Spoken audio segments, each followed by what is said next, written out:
evening, everybody. Welcome to Fate's Grip. Hello, everybody. We've been having some heinous conversations prior to stream. We welcome everybody here, but we will not continue to talk about them. Are you sure? No, Yeah. let's just go all out. What if we make a subscriber goal, and if we hit that subscriber, no, I'm joking. You can join the We can't have that conversation. No, please. No. 10,000 subscribers by the end of this week. By the end of wow. the stream. Jeez, that'll work. I wonder if we sound edgy now. We do. Well, Yeah. particularly Sheldon, because he's like, deep voice. Anyway, Hey, that's not fair. I can't do a deep voice. that's fair. Well, you could try. Hello. Beautiful. Perfect. 10 out of 10. Well, this is episode 57, The Still. So, we are going to start off with some announcements. First off, I would like to start, and if that's okay. And I just want to say that it was an amazing time doing an impromptu slash planned little interview slash session with Dungeon Mastery. So I had a chat to him. I didn't actually find out where exactly he was from, but if everyone wants to check out his app, and that is a link that he can provide on his Twitter page, which is at Dungeon Mastery 1. You can get this app that really does organize your character and abilities and stuff so much more seamlessly. And during the conversation we had, we talked a bit about my DMing and how I got into it. And then he just did an off the cuff, like 15-minute adventure in a tower, and Wow. I think, put it on into like different rooms, and he's going to put it onto, I think, a podcast. It's going to be great. That's so cool. Sounds cool, yeah. Dungeon Mastery, I feel like, has been like following us for a very, very long time, and we've been following them for a long time. They're just so fucking cool. No, check out their app. There's a mode that's free, and then you can upgrade to certain tiers of it. So everybody check it out, and yeah, enjoy. That's my shout out. I had a lot of fun. Thank you. Who's next? Yeah, I mean, just off the back of that, on people who've been with us from the very beginning and awesome support. Like, just every week we give a bit of love to the guys from Meeples and Dragons. But yeah, as always, thank you so much for like being there. We love your merch. We love all the stuff. If you want to get your hands on any of the awesome dice that they make, or like the really cool glasses, it's just out of reach. But I've got my cleric glass over there with the awesome like cleric lasering. Great to have a beer out of. But yeah, just big love to those guys. Awesome supporters. And yeah, check out their website, meeplesanddragons.com. What are you? I should know that. Amazing. Who's next? Hey, thanks to the over 73 people that entered our giveaway. So many people entered. Right up until the last minute, I think I was retweeting it, and I was like, "Holy crap!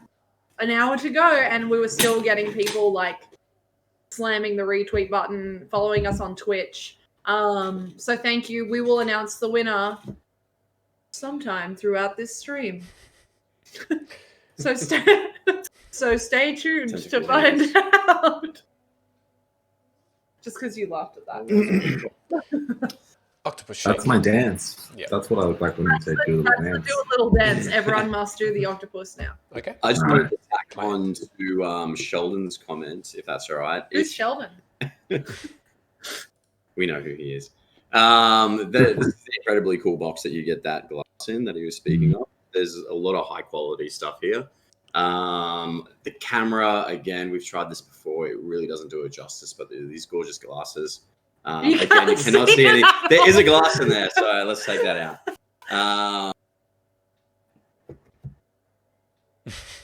I'm scared. Unfortunately, yeah, you can't see anything Wait. there, so make sure you go. No, you can, yeah. You angled that. Yeah, you go, yeah. You can see that awesome, like, etching.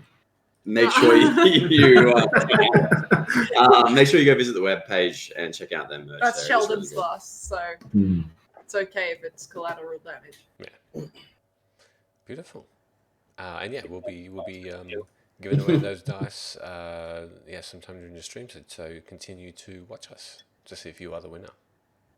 Also, when it comes to Meeples and Dragons, another thing that we always like to shout out is their involvement in the TTRPG community.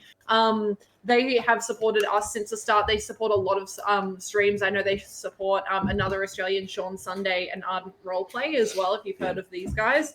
But they're also the official Australian sponsor for Jasper's Game Day coming up. So if you've heard of Jasper's Game Day, hugely cool event, raising awareness and money for suicide prevention. Check it out on Twitter. And Meeples and Dragons are about to be putting up, I think, some seats for auction, particularly with Sean Sunday's DM table as well. So you can check that out on eBay at the moment. eBay? Yeah, you can bid on the seats. Oh my god, it's an eBay bid. Holy crap. Yeah. Okay. It's cool as you can go on and you can see the progress of all of the bids and stuff. It's really cool. Wow. Okay then. Beautiful. I'm going to check that out too. Oh. Cool. I think that was all we had planned to talk about before we go into our game. What do you reckon? Yeah, I mean, we can play if you want.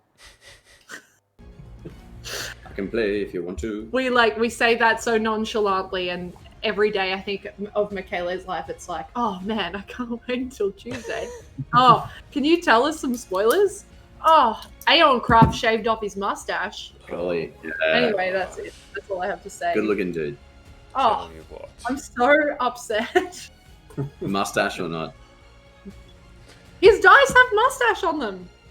Yeah, that's Mustache. in that 20. That's in that 20. Okay, we're going to go. I've started the music, so we're just going to head right into it, guys. So, let's recap from session 56. You survived the attack on your airship, leaving the crew and the captain to fend for themselves. You made it back in one piece to Parlous Tower to start again. After a rest and healing, you went to bed. Amara and Gunnar receiving communication from Sonari and Obradin, respectively. Amara now being able to see who are being overtaken by the Khorvaires. Rook continued with his alchemical lab experiments, and with the help of Norbert, one of the servants, the space was ready to use. The morning came, and after a brief interaction with Thorum, citing guilt and weakness in her recent encounters with you, Osei made her silent goodbyes to you all, and left only a note with her reasons leaving. Boo! Done by text. You thought on this and decided to make for Shan, using Regev Cell's help and the teleportation spell to the Mulgrave University. You swiftly journeyed to the citadel of Shan, where King Borinel greeted you again and assured you that the 12 had been disbanded after Molestra's treachery. And that the armies of Onder, Thrain, Breland, as well as Karnath have taken their banners and marched towards the west, towards the Demon Wastes. We left with a message delivered of the knowledge of the Ondarian army struck, alive but still in place, and a voice, Obradin's, confessing the cause of the sudden halt was his. Boo! So, you are still as King Borinel finishes reading that letter. He looks around to you with this very confused look, one of worry. What is the meaning of this? They were disbanded, the 12. And he starts just crunching the paper that held the writing, and he starts pacing back and forth, silently. Is he still holding it in his hand, that paper? Yeah. What does it say, Your Majesty? He sort of looks at you for a moment, and then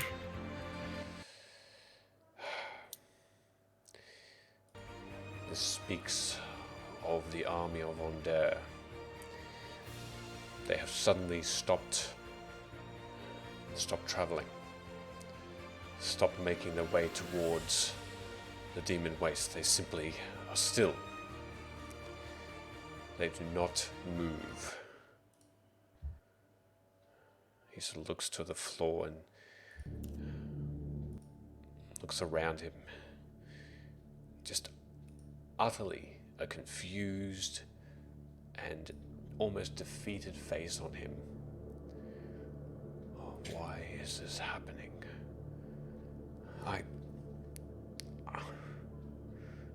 And he strides up to where his vanity is, where the mirror sits, and with his full fists, he slams the mirror and it crashes, sending bits of glass flying in all directions.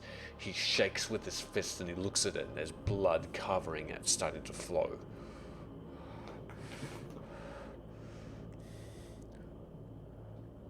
What is going on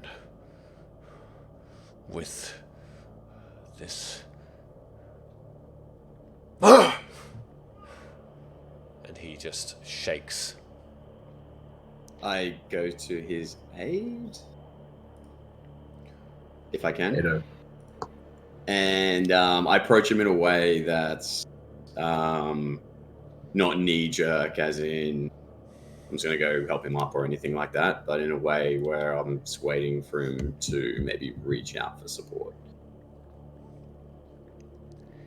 It almost just instinctively, his arm reaches out towards you as you come closer, and he leans on you heavily.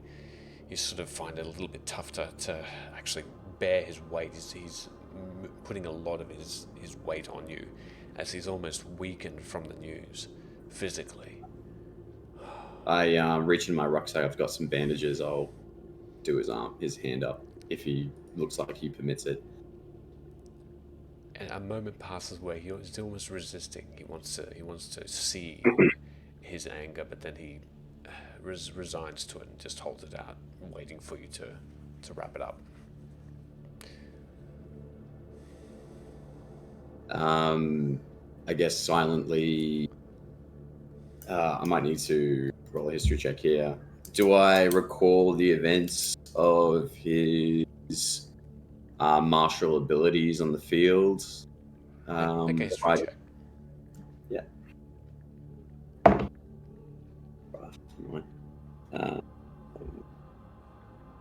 So that's a straight up 9. Yeah, 9. You recall a duel that he fought in his younger years to almost single-handedly make peace in the last war before the calamity, which was against an orc lord from the Shadow Marshes, but you can't really remember too much more than that. He definitely is, or was considered at least, a mighty warrior, leader of armies, and calm and cool and collected. This is not a Boronel that you've heard of. This is a worried, angry, out of control king in this particular moment. I say silently, remember, you're the hero of Chul. We'll get through this. Make a persuasion check.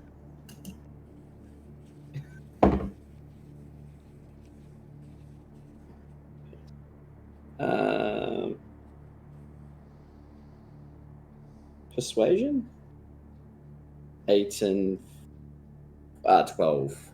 12. Okay.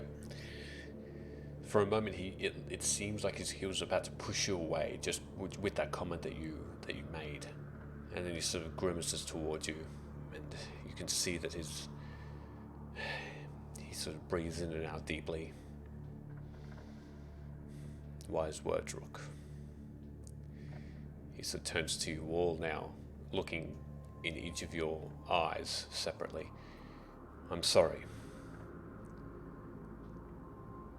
This has not happened before. armies freezing in place, not moving, not having the support of the 12. You not need to be apologetic. These are grim times and much is unexplained right now. It is. I seek help, and I have resources to guide you on your way. And he lets go of you, Rook, and he goes underneath his large king-size bed, and you see that beautiful blue velvet quilt on top and these silken cushions, and he pulls out with a good hand that hasn't been damaged a small chest. It's inlaid with a beautiful bronze and copper metal, and you can see it has the crest of Shan as a locking panel, and the front 3 towers with 2 bridges connecting all 3. And he flips it and opens it up, and you can see inside it, so everyone can see it, just coins. Gold coins abound, and he lifts it, and he's a strong man, even in his older age. But you can see even then he's struggling a little bit. Sort of the neck muscles start to pulsate out, and he puts it onto the bed. His hand that's bloodied still bleeds slightly. 3,500 gold pieces. Yours. Purchase whatever this means, things that you can. I do not want you to be concerned about this army that is frozen in time. Perhaps just go in their stead quickly and seek out the source, or just continue your way to the Demon Waste and stop the Lord of Blades. As far as I'm aware, the other armies will make it there. I don't know whether in time, but they will make it there.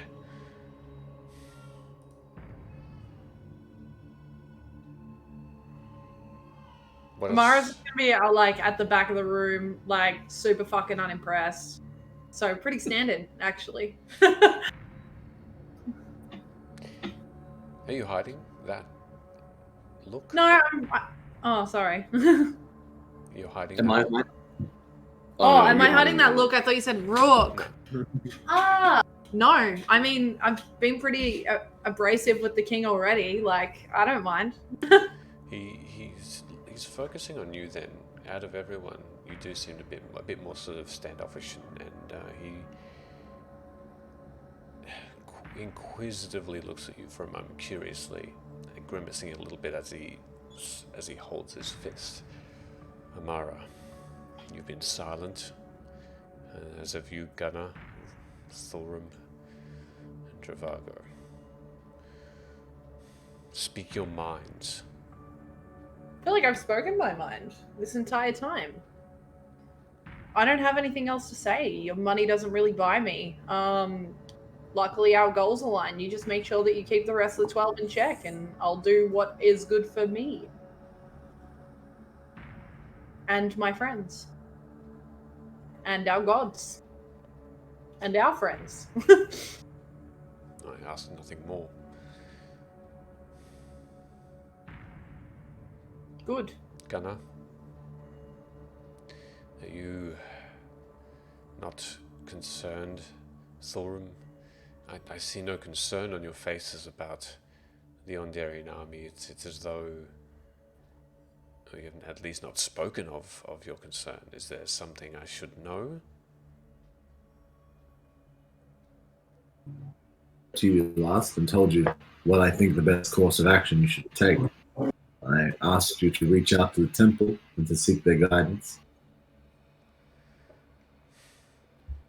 And you have not done that. I've not reached out to the Temple of Ado. I've reached out to others. Yes, well, here we stand. I'm going to pick up that gold. Okay. Make a strength check. Go, Dragonborn boy! see how this goes. Oh, it's 20. Like, yeah. With ease. That's it. With... I would have liked that for like something mid battle, but there you go. I pick up the gold. You're like, certainly throw do. it. The lid, which is sort of angled away from the chest, as you pick it up, it folds on itself again and slams shut.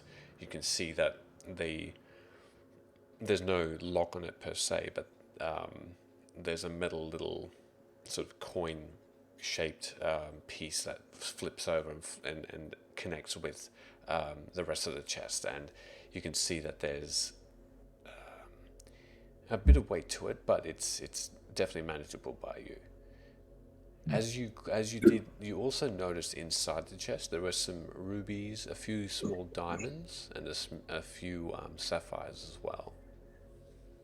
How much would I, just looking at those diamonds, what would I estimate the value of them to be? The diamonds? Just make a straight intelligence check for me.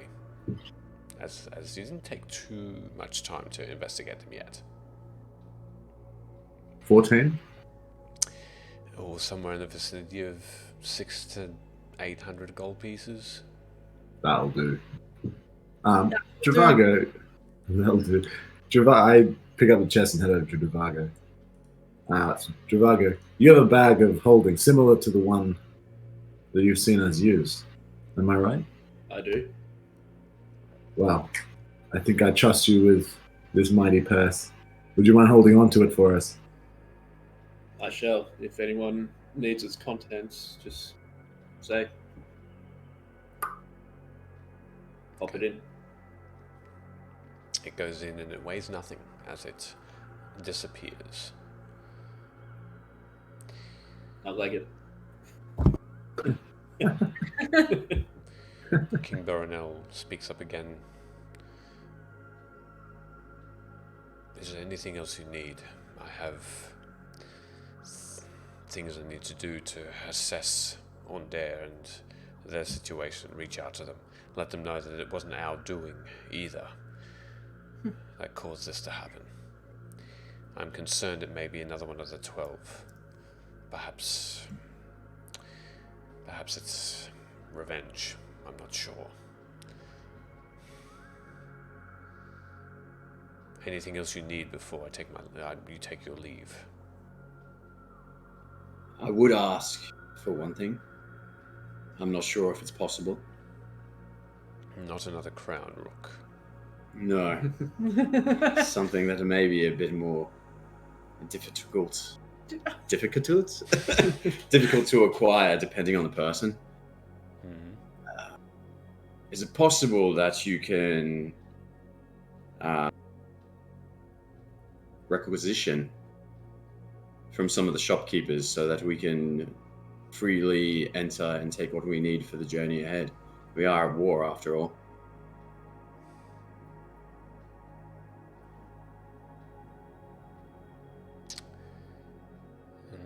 The gold is for that very reason. I do not own these stores. I cannot stop trade. I can put in a good word so perhaps some discounts can be applied, but these are free men. They do not work under me. Anything to make this acquisition easier would be beneficial. I'm afraid, though this money is kind and not necessary, it may not go a long way, particularly for the journey we're about to go on. You require more. Just support. Just support. Support.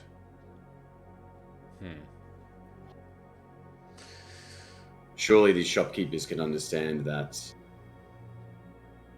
there may not be anything to come back to if this city is trampled.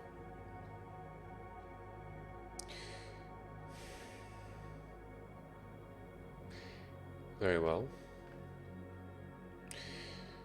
You have access to my personal blacksmith. He is in the blacksmithing quarters downstairs in the courtyard behind the citadel proper. My enchantress is also available to you.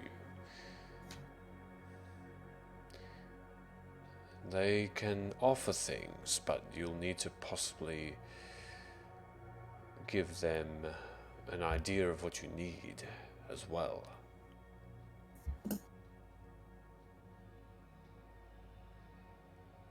This should suffice. Do these artisans have a name?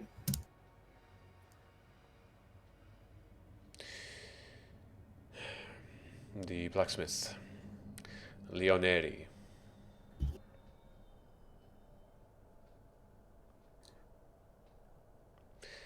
And the enchantress, Freka.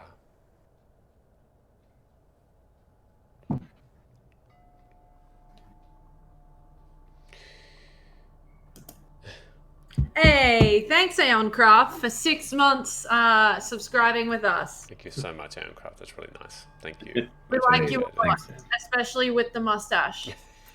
And without. I cut off all my hair in solidarity. Very nice. Thank you so much. I did nothing. I hope the offerings are to your liking. I do not know what they have available, but like I said, go there with some ideas and they should be able to produce what you ask for.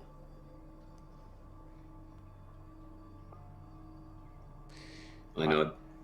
I ask that you go in haste and you be safe. Was your intention to find your way to the Lord of Blades and lure him out or tackle him head on? I think this, and I look to the others, is something we're still needing to figure out. I shall leave you to it. But make your decision when you can. He gets ever closer. And if the demon wastes open up their arms to him, then there's no telling what can happen. This Frazzrblues creature, he sounds threatening, to say the What do you least. know about Frazzrblues?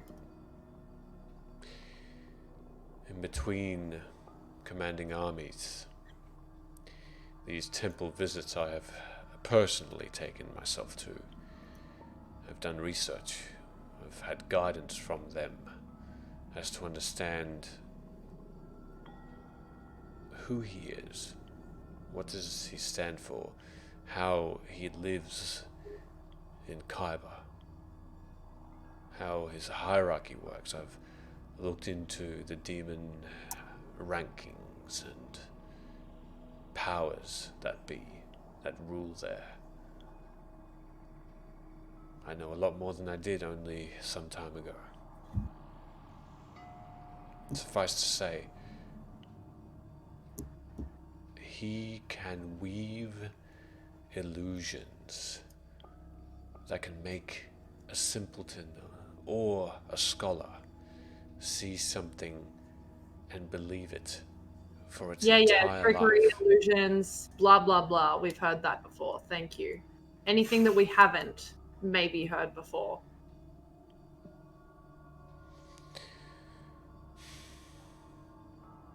I'm not sure.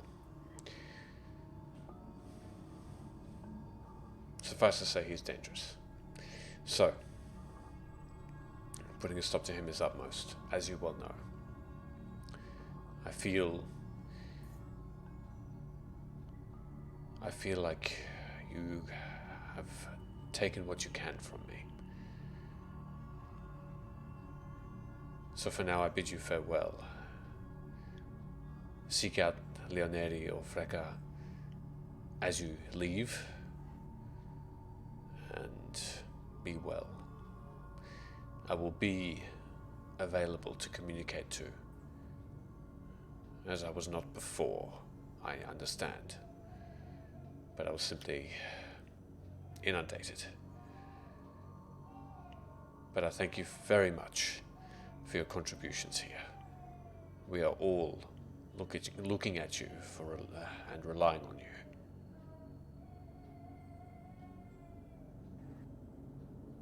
And the king of Breland, just holds his hand out, gesturing towards the slightly open door still. I think I'll do something I've never done that I haven't been ordered to do, and this time I actually bow of my own free will. Okay. He looks to you for a moment and bows his head low, lower than a king should in his stature towards you.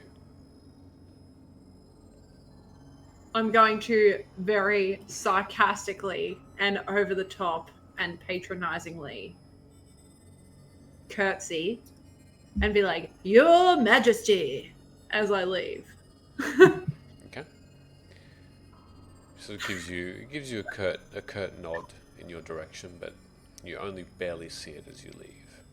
Yeah, I'm not going to stick around to look at it. Confused at the events and not knowing how to interact with the king before, I'll kind of half do a curtsy and a bow. Okay. Say, thank you for your contributions today, A curt bow. and make my way out. All right. Thorum and Gunnar. I will incline my head slightly as I walk out. Same. I'll just gingerly walk out of the room without saying anything. The invisible Livereth glides, and you feel that presence, that understanding that it is with you, as the door shuts behind, and the messenger continues to stay and discuss the recent note to the king as the door shuts behind you. You are in a hallway, and you hadn't noticed this before, but looking over, you see a balcony, and below, a beautiful ballroom with shining, varnished wooden floors, and you see that there are people practicing a waltz of some kind, a Brellish waltz, and they're in full dress, and then there's an instructor beyond. Oh no, again! And you hear the sound of violins and cellos start to ramp up again, and then a flute plays over the top as well as they start the same routine, and you are the same guard that you cast that spell on, Gunnar, is there, and he says, "Shall we? This way, please. Where would you like to go? The entrance?" He's talking to the group? He's talking to you all, yes. Do any of us need to visit the enchanter or the blacksmith? Perhaps we should see what they have to offer. Well, I don't really need to do that. So I might go to my temple. Alone? If anyone wants to come, they can, but otherwise I can wait out the front. I don't know. I don't really want to be in this place. I might come with you, Amara, if that's all right. There will be some of my order there as well. You don't want to go visit your temple with your best friend? No, I might make an appearance there, but I prefer to send them letters. Why? Well, there's less objections by a letter. Why would they object to you? I don't know. You don't have to find out why if you never go in. Okay. Doesn't make much sense, but So Gunnar, what are you gonna do? Are you gonna go do your research, or that's the exact face I make as well? Like, Yeah. where? I'll probably go back to the university. Cool. Do you want to take someone with you? No, it's okay. I'll be okay. I don't think any of us should be alone, but also there's an uneven amount of us, so maybe that doesn't work. I don't know. Maybe if we had a sixth person, or if I have Barclay kids. back. I've got kids with me. I'm going to attempt to Lilireth. the breath, yep. Lilireth. We can communicate into her. Oh, its mind. Correct. With the new abilities that I've had, I think I'm going to confidently try and reach out to her. Mhm. Why do I think it's a her? Is it a her? To him. It's a him. I'll reach out to him, and is there someone you'd rather be with in this? I'd be more inclined, and he's speaking to in everyone's head, telepathically. I would prefer if we stick together. However, if you have tasks that you would like to perform on your own, that is fine, as long as we can meet somewhere together again. Where should be the place? I speak out loud this time. I'd agree with the dragon. We spend the next few hours, yes, and meet somewhere. Yeah, well, how quickly do we want to leave? Do we want to, like, wham bam leave the town? I would suspect so. What about you, Dravago? Have you been here before? I've never been to Shan, but it would be prudent for us to get supplies for the upcoming events. That was the other thing I was going to suggest. Maybe someone goes and gets supplies. I am probably going to go to my temple regardless. We do our thing and then we meet back. Maybe we just spend the whole day here. We rest here tonight and we leave at first light tomorrow morning. 24 Sounds hours. good. We take our time here. Wouldn't mind introducing Dravago to the cogs. Why? Because he's made of them. I do laugh at that. Jeez. I wouldn't mind heading to the lower Memphis district. It's was said where these Emerald Core folks hang out. Is that also the cogs? No, the cogs are lower again. Okay. I may accompany you. Do I, out of interest, do I have an understanding of where Onatar's temple is here, if there is one at all? You have no idea. Yeah. Okay, cool. Respect your god, man.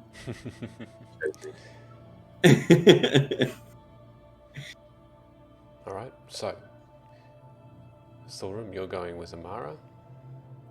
Rook, you're going with Dravago. Gunnar, Liverith, in your mind says, I will accompany you. I can help with whatever research you need done. And Michele, check the chat. interesting. Good to know. Oh, really? Is he? Ooh, good to know. Thank you very much. Let me have a look here. It's just those deep, dulcet tones you have. How creepy can I be tonight out of 10?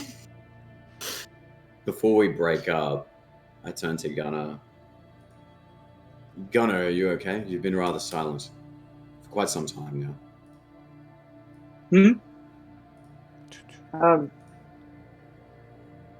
Yeah. I'm fine. Can I roll insight on that?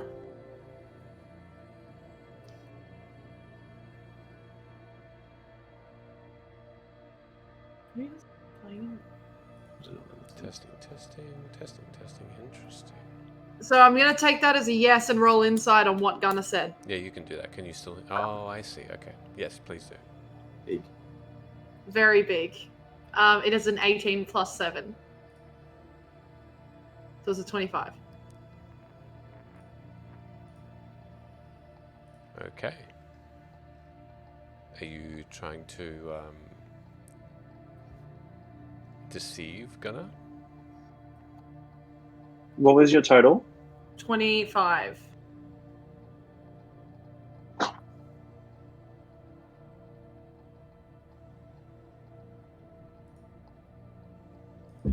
I rolled an 18 on deception. 25. 25. 25.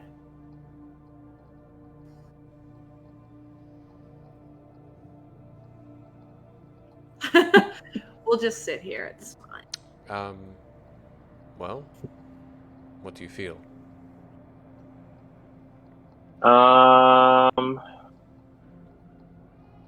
He's not telling the truth. He's definitely acting strange. He seems distracted and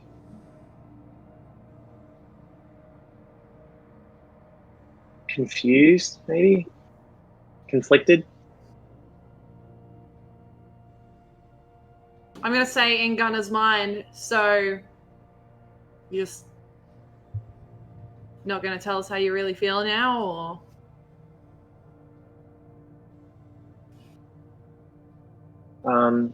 He'll reply back with a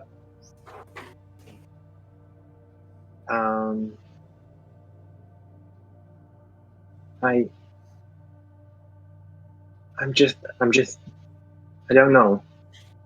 I've got a lot to think about. I'm going to say back, we all have a lot to think about.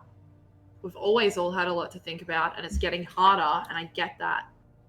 But also, we've given you no reason not to trust us, nor any reason not to confide in us. If you're not okay, tell us.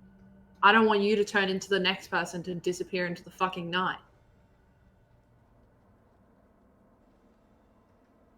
I'm going to say that whole part out loud. Which part? That whole speech I just gave out loud. I'm not going anywhere. Are you going to address the rest of what I said, or? Is it still? I don't. Well, Yeah. I don't know what you want me to say. Tell us. If you're not okay, tell us. Well, I mean, I've just got a lot on my mind, and I'm trying to work out what I got to do next. is it something perhaps that we can help you with? I'm not sure. That's what I'm trying to figure out. Can you tell us anything? What has you this concerned? Is it the Lord of Blades? Is it Dragon Boy? What is it? Is it the King? Is it Malestra? Why would Thorin be concerning him? Thorim's I concerning. do stuff. It's just my role in all of this. I'm beginning to think that there's more to it, and I need to find out. Need to find out more about what Obradin wants, and if there is something else going on. What does Obradin have to do with anything that we're dealing with currently, aside from what we've already dealt with in the weird room with the chickens? He still talks to me in my head a lot. How a lot? How often? Once every... I don't actually know the time frames. At the moment, it's going to be very occasionally. Very occasionally. So like once a week, once a month, a day? But once every couple of weeks would be accurate. Once every week or so. What does he say? Why haven't you told us this? Because I'm still trying to work out whether he is trustworthy. I think he comes... He seems like he's... I don't know. He's Help you. manipulating. He's manipulating me. But I have to figure out whether or not telling you is the best course of action, because we often jump into action a lot. And I've said this before in the past, and no one really listened to me. So this was my way of making sure we don't do what he wants. I don't want him to manipulate us. As this conversation is going on, Rook's getting increasingly angry. And I burst out and say, Gunnar, I lost my previous life to this man's charades. That's my point. What much more I'm... convincing do you need? What? Why have you not thought to tell us about this before? He is dangerous. Because that's my point. I think he's trying to manipulate us into doing things. And I think if I do what he thinks... What? Trying to manipulate you. I don't know if any of us here feel the same way about him as you do. As it stands, I feel like this information that you haven't provided puts us in further danger. How? What? Tell us what you know. Well, It could have been I don't anyone know. else here who have died. Do What? you not care for that? What? You're not making any sense. I haven't given him any information. I haven't told him anything. He's just trying to reach out to me. Gunnar. What? You have not given us information. Yes, because I think he's trying to manipulate us. Us. There isn't an us. There's a you and a him. Well, I don't see it that way. How are we to know of this if you don't tell us? My family... Have you told me everything about you? Have you shared everything about your life? Yes. I've told you of Victor, of the Chimera, of back. I don't think that's true. But that's okay. I'm not going to hold that against you. I'm a friend. What more do you want? I'm sorry, you cut out there. What? I've Sorry, told you cut out. to form a friend. What more do you want from me? It's nothing I need from you. It's something I need to work out for myself. As I said, We may die. sorry? Well, while you work out what is going on with you, you put us at danger. I don't think so. He doesn't know where we are. He doesn't know what we're doing. This whole time. What? Gunnar, I'm sorry. Every time you talk over the top of me, it cuts out. Hey, Michele, can you check your iMessage? What did you say? I missed it. That's all. I said, Gunnar, you've been aloof.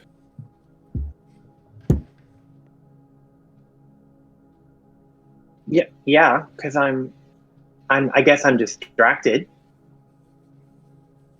by my thoughts. Well, where I am heading to, with or without my friends here, and I look to the others, the journey that I am going to be going on, I cannot have people with distractions. And I'd walk off at that point.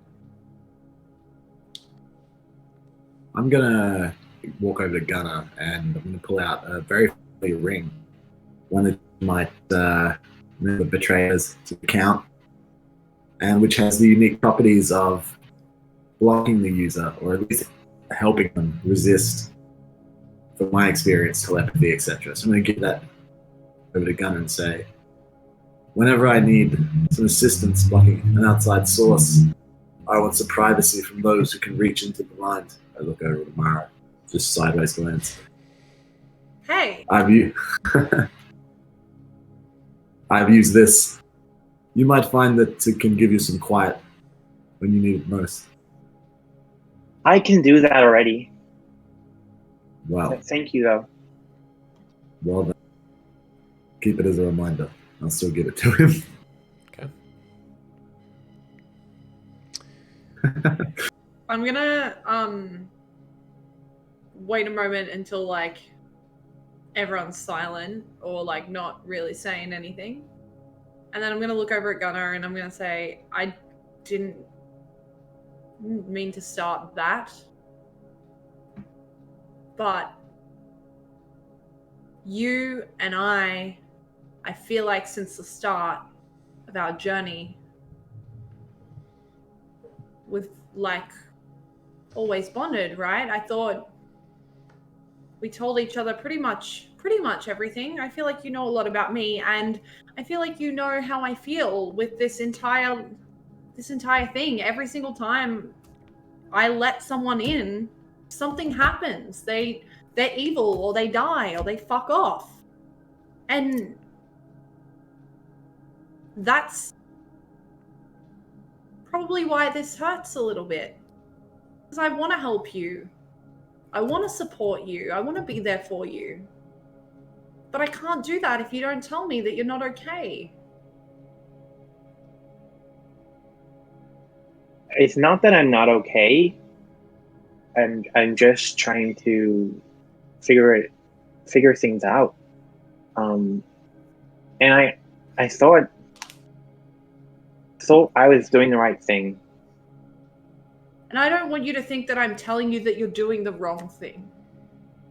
But at the same time, sometimes to understand something, you need an outside opinion. That's true. But I sometimes think that my opinion doesn't matter in this group. And in the past, whenever I have put forward an idea, it rarely gets agreed upon. That's what I was afraid of. I was afraid of sharing this information and you taking it and doing what you wanted with it and not consulting me first. And I was worried that Obradin was going to bank on that. He's not the type of person that you can just surprise. He'll see it coming. He might know a lot about you, but he doesn't know anything about us. I wouldn't bet on it. How are we to know? You haven't spoken about it. I don't know for sure. I'm not saying that I know that. I'm just saying he seems to be prepared at every corner. And if we respond to him, then we're all we're doing is reacting to his movements. We need to be ahead of him. And until I can figure out what he's doing, I don't see how we can. Okay. But I didn't intentionally not tell you. I have told you he's contacted me. I just haven't really been telling you what he's saying because a lot of the time it feels like nonsense, or at least like he's trying to take me away from you, and I'm not gonna do that. So there's nothing really to say. Not yet. I'm not going to give you I'm not going to give you a hard time about this, but don't try to lie to me again, okay?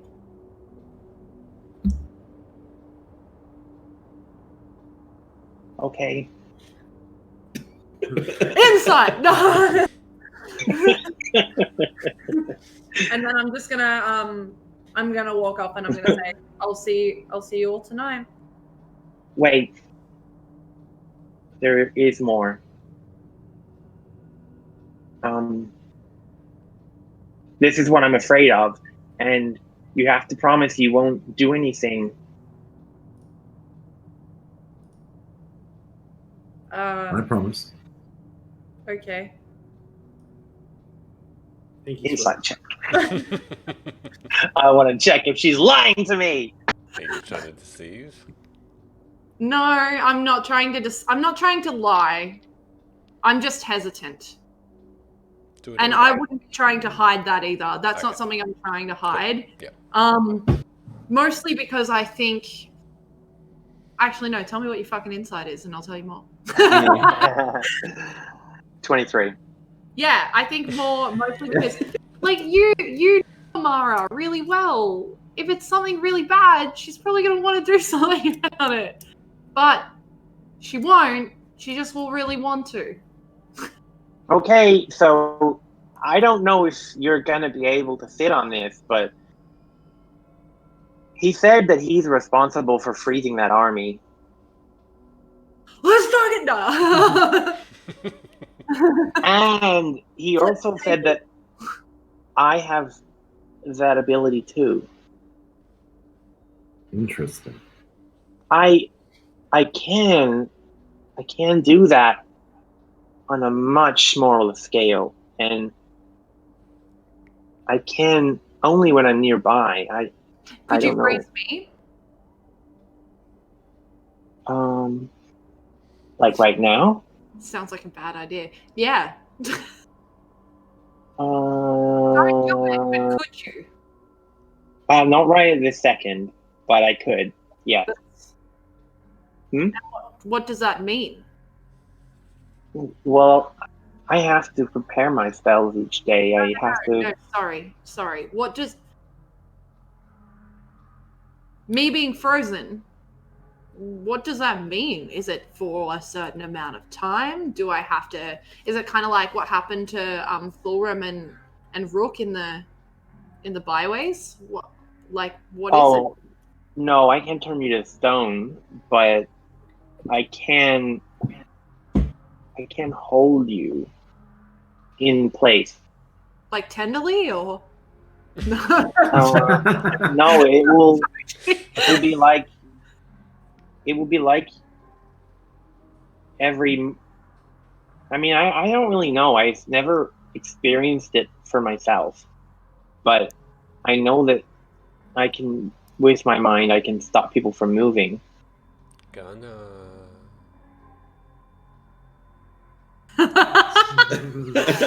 La la la la. Mom, is that you? You hear in your mind, Gunnar, Obradin, quite a bit more quickly this time, speaking to you again. Try it. Simply try it. Understand. And you feel, Gunnar, for the very first time, a slight surge, and it's as though you've Hit level 12? studied this spell, this hold person spell, and as though it's right in front of your eyes, the words of the spell come forth, and you hear this voice say, "This is the first gift to you. Use it. Show her. Show them what you are capable of." I will reply back to him. You can see us? Not see. It's not about start seeing, Gunnar. You can find me as easily as I can find you. It's a sense. And through this sense, I have learned, and you will learn, that you can pass the power that you have onto another. And there's no length of distance in which that cannot be achieved.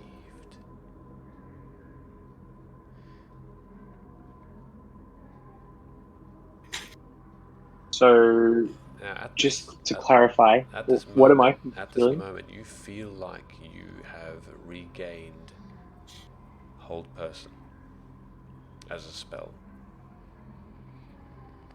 As in, it's prepared? Yep.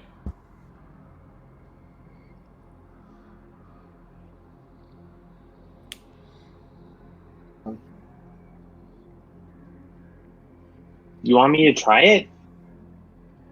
I don't really like the idea of being frozen. I can let go. I don't know.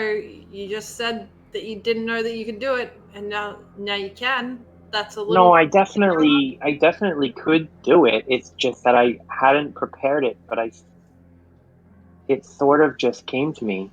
Not on me. On who? I know. I'll do it. Only for a moment, though, Gunnar.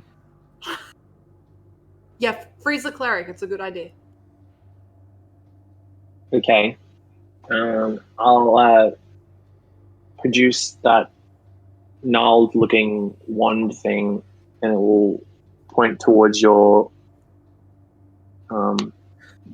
person, and I shall hold it. You are trying to resist Thorum, or you're trying not to? Trying to resist. Not Do to. it. No. Resist it. No. If you're casting Resist on me, I'm it. not going to resist. No. Do it. Gunnar, I want to know if you can. as you cast that spell, you feel that this power that you're familiar with is enveloping within you. It's folding over like a wave, and you feel sick for a moment as you hear this voice repeat itself and say, "This is a gift.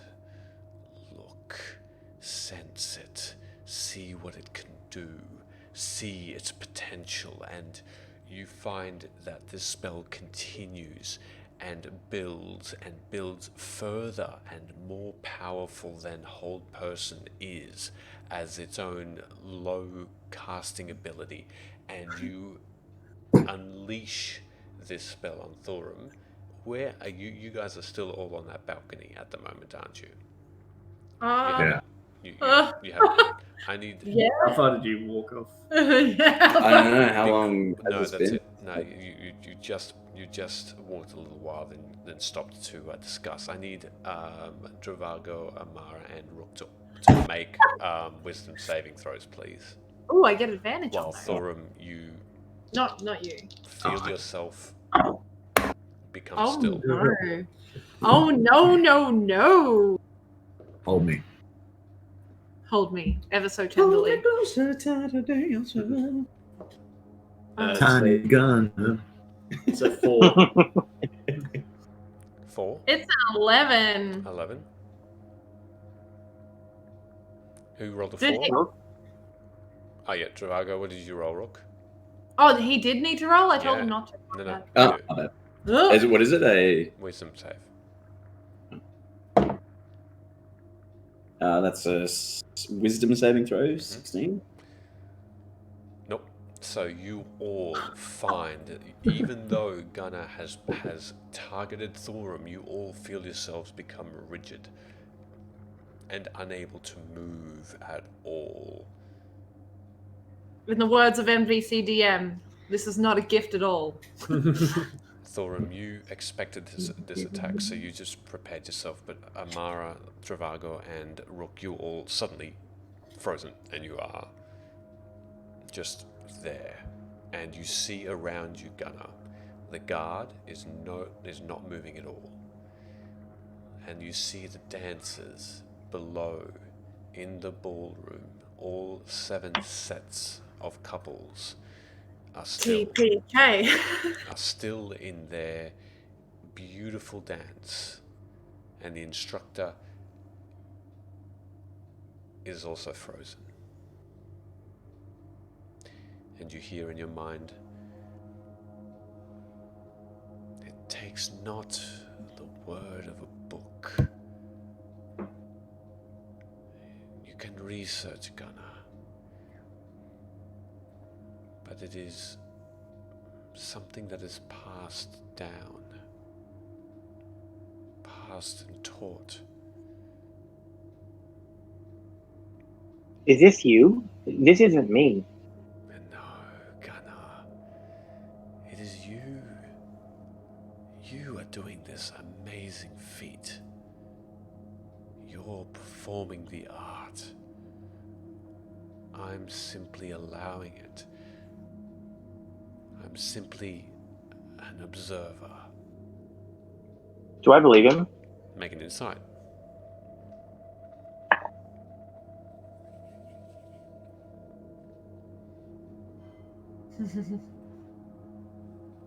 Did you just roll a dice, Michele, or? 20. 20? Yep, he seems like he's telling the truth. You feel the surge of that spell diminish, but you feel that constant focus that whole person provides is still in effect, but it's expanded as though you're feeling these tendrils almost touch each of your party members and hold them in place. Can I feel them resisting? Yes.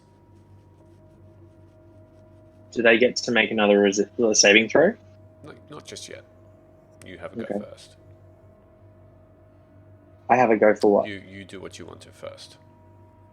Oh no, I'm just staring. I'm just staring in shock. Okay. All right. As you are just looking at them, you can all make saving throws because Thorum at this point, Gunnar has not let go.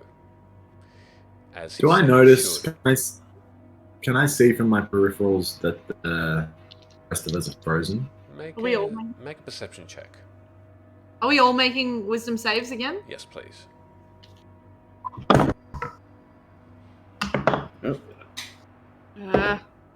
But still not great.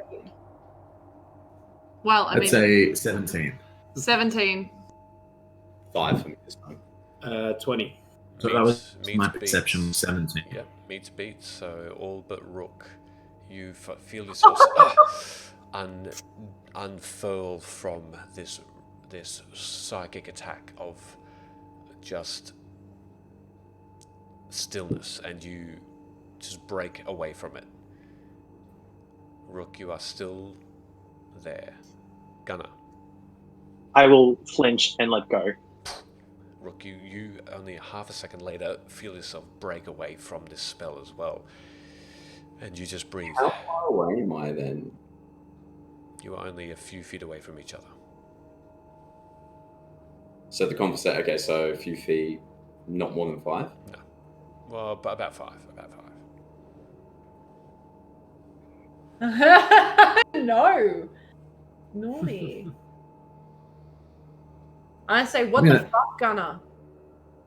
I didn't do that. No. What just happened? I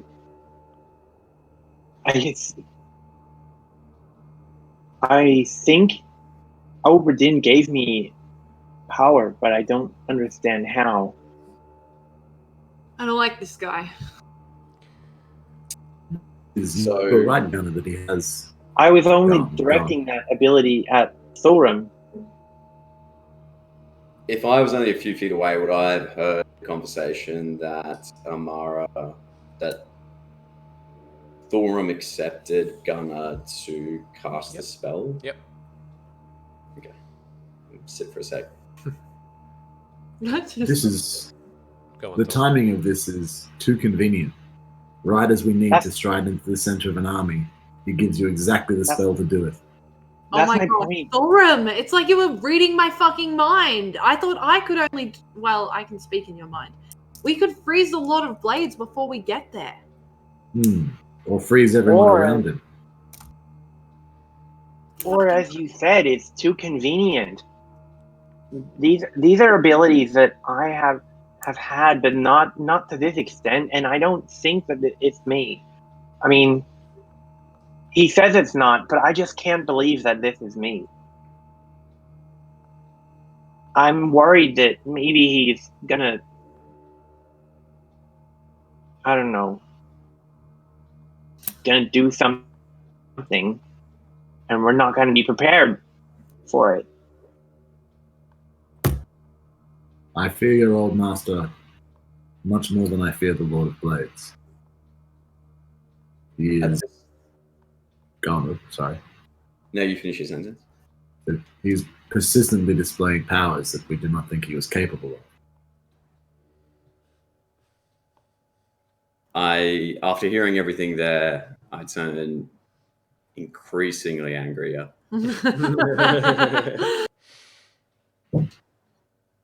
You are nothing more but a weapon for him, Gunner. While you are with us, you endanger us all. And I leave.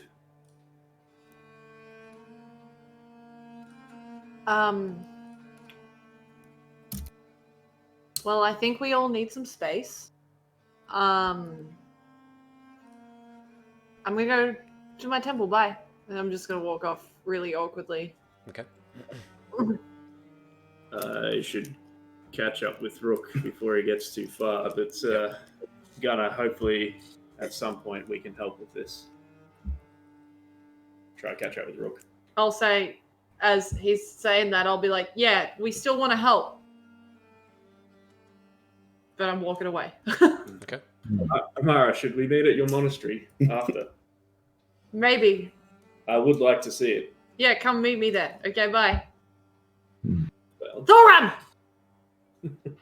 I'm going to look concernedly at Gunnar and lay a hand on his shoulder. And just say, if you need anything, reach out to us. And I'm going to follow after Amara. Oh, Okay. poor Gunnar.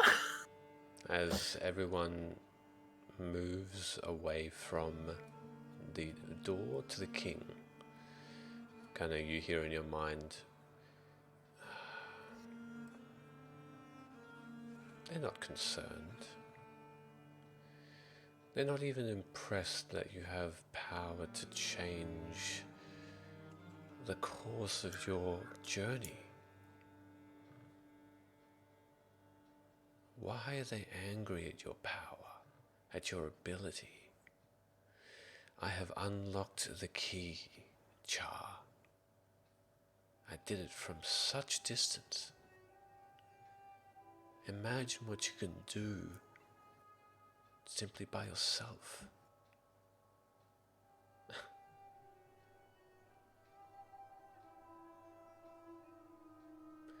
What is your plan?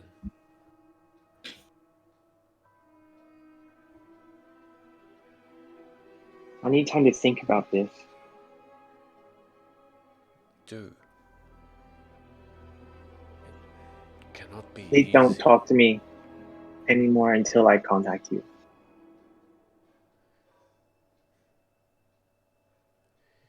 Very well.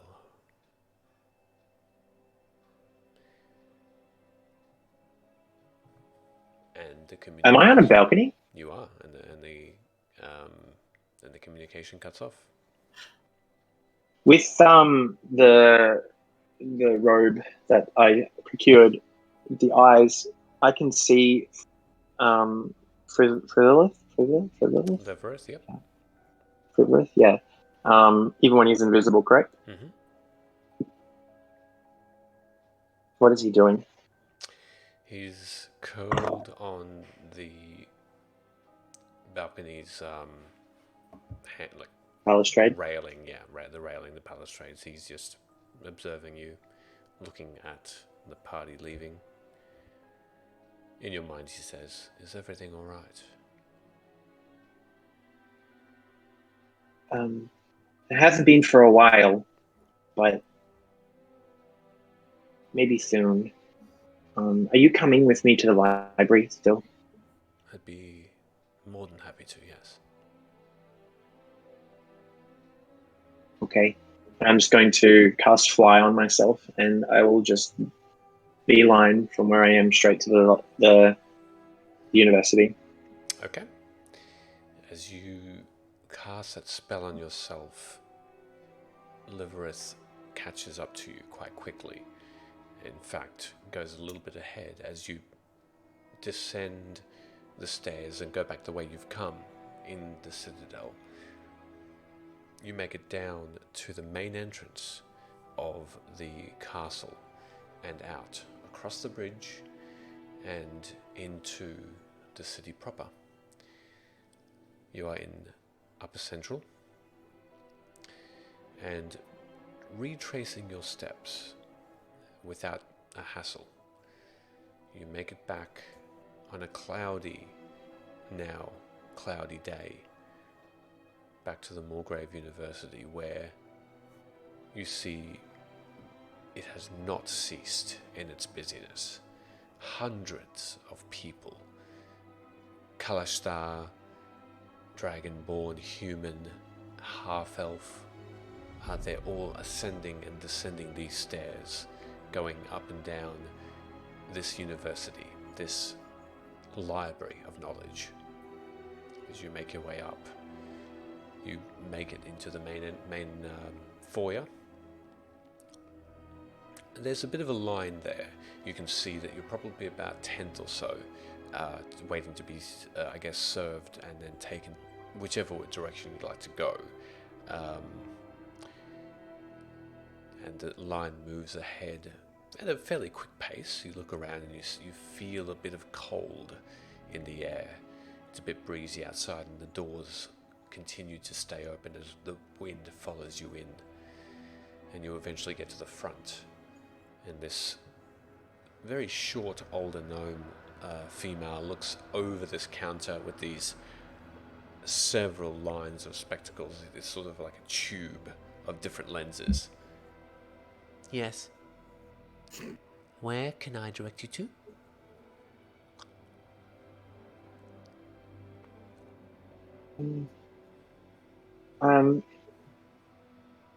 Well, this Speak place up. is so big.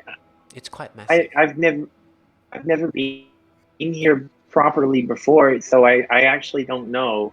I'm here to do some research on a few different topics. Where can I find your lexicon? Sign what? Find? Your lexicon? Ah. Your glossary? I don't know. How do you... I can direct you wherever you need.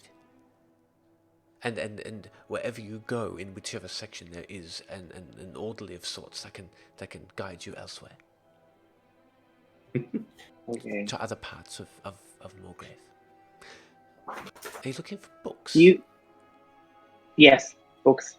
Library. On what? Please, hurry. There's a line.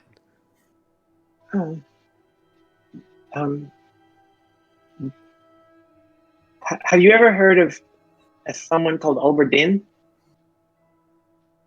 No, I'm sorry, no. Okay. Is he supposed to meet you here, or is he already in the library? No. What about do you have anything on war? Yes. We have several things. We have historical battles, strategy. We have it's in the war room. We call it the war room. We have different armies and weapons and other. We have a museum as well in here. If you want to look up and see any actual spears and swords that they used back in the last battle. No, I just want to read. Oh, yes, For they're all now. in the same section. What you do is you go straight down the hallway here, take a left and go down the stairs. And then after you go down the stairs, you take another Could you left. just write it in my book for me, please? Very well. And she takes an ink and quill and just jots. And you can see that she's sort of haphazardly made what looks to be some sort of directions with a very small scribble of left, right, left, right. Enjoy. Okay, thanks. Next. And you hear as you start making your way away, butterflies. Well, the butterfly section. Yes, we have several species in Shan, native to Shan. They're in, and you don't hear anything more as the crowd of people that have lined up behind you look at you as you walk away with a bit of a stare, and you make your way through those instructions, down the stairs on the right and the left, down a hallway, and as you get deeper and deeper into this university, you know that you're heading down, and you go through flights upon flights of stairs. It takes you about 20 minutes to get to the directions in which this gnome instructed, the war room. And as you go down this stone hallway and turn left, the hallway is lined with some flame, ever-burning flames that never go out, but it's fairly dark, lots of shadows. And as you move in, you have this enormous waft of a mixture of smoke from pipes and other smoking apparatus. You see that it's a massive hall, and this hall even then goes up and down flights of stairs, and the bookshelves are lined wall to wall, and in between there are 3 enormous long tables that stretch out from only a foot in front of you all the way to the very back, about 100 meters away. No windows to speak of, but there are paintings. There are glass containers that seem to house artifacts and other historical weapons and armor. You see that there are probably only about 30 to 40 people of different varieties in this room, some with this little candle over some of these books, some that are looking for books, some that are disappearing behind a corner. Livereth sort of looks at you and says, "Where shall we start?"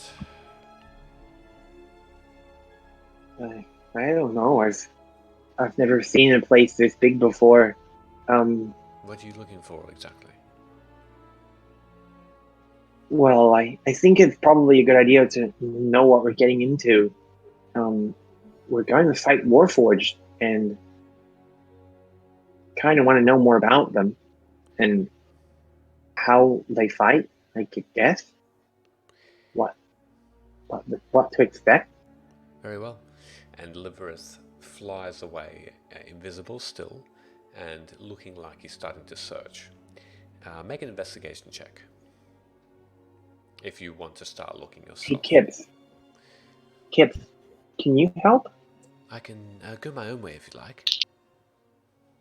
I can Yeah. seek out these books again myself and then come back to you if I know of any. I probably can't lift too much of it, too many of them. They may be a bit heavy. Oh, I can probably just topple them over onto the floor and then tell you where they've landed.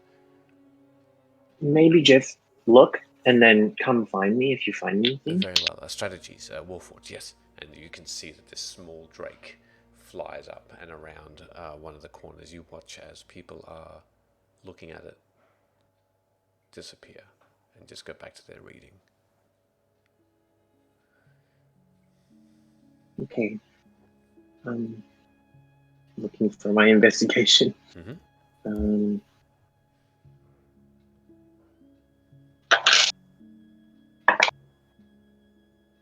Not that great.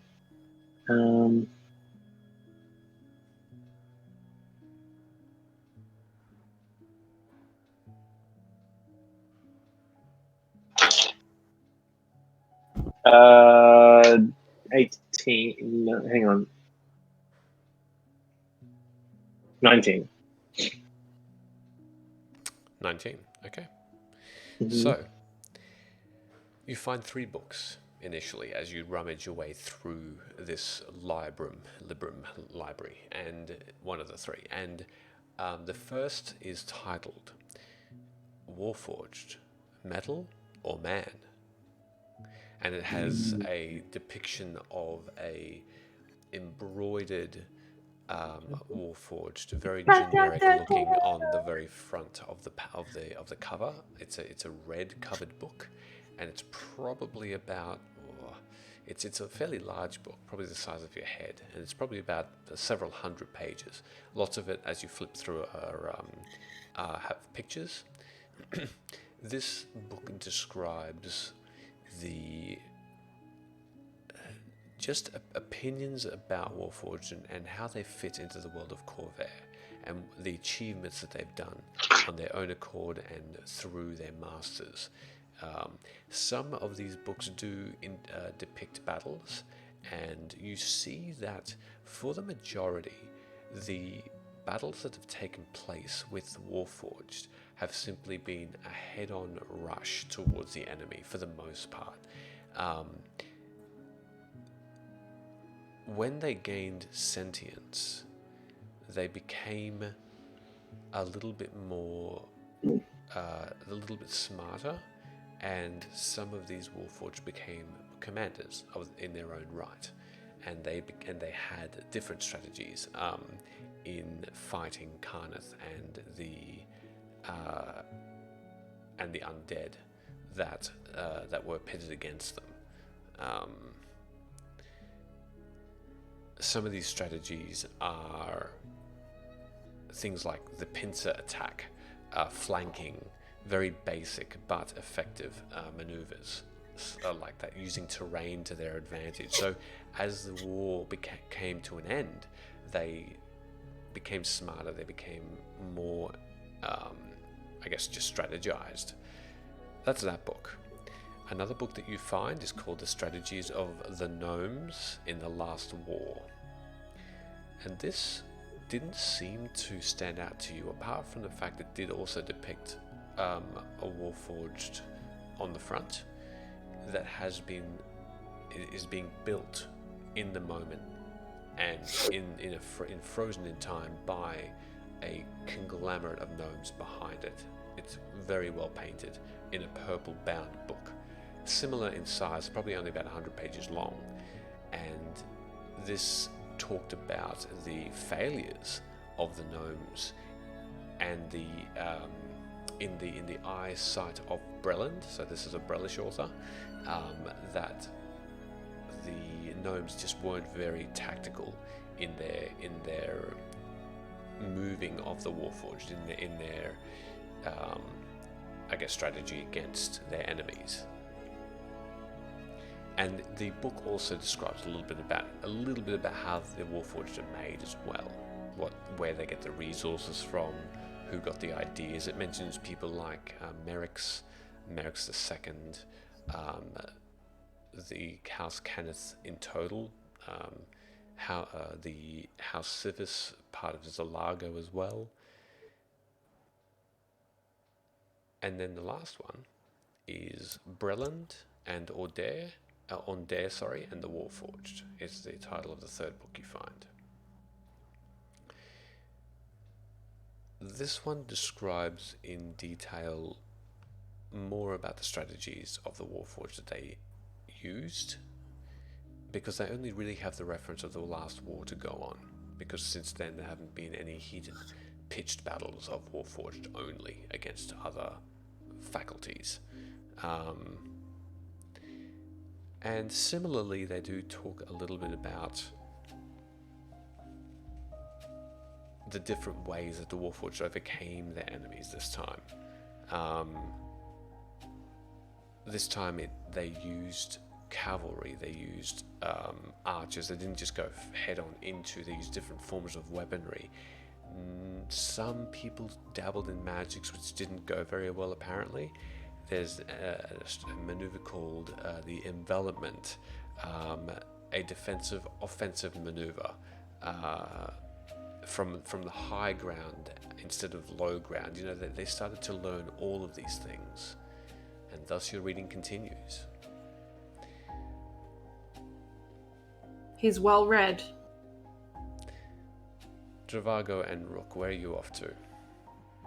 I would have been heading off to the blacksmith and enchantress. Probably, if I have to choose one of the two, probably the enchantress. Okay. You make your way down into the citadel again and make an investigation check.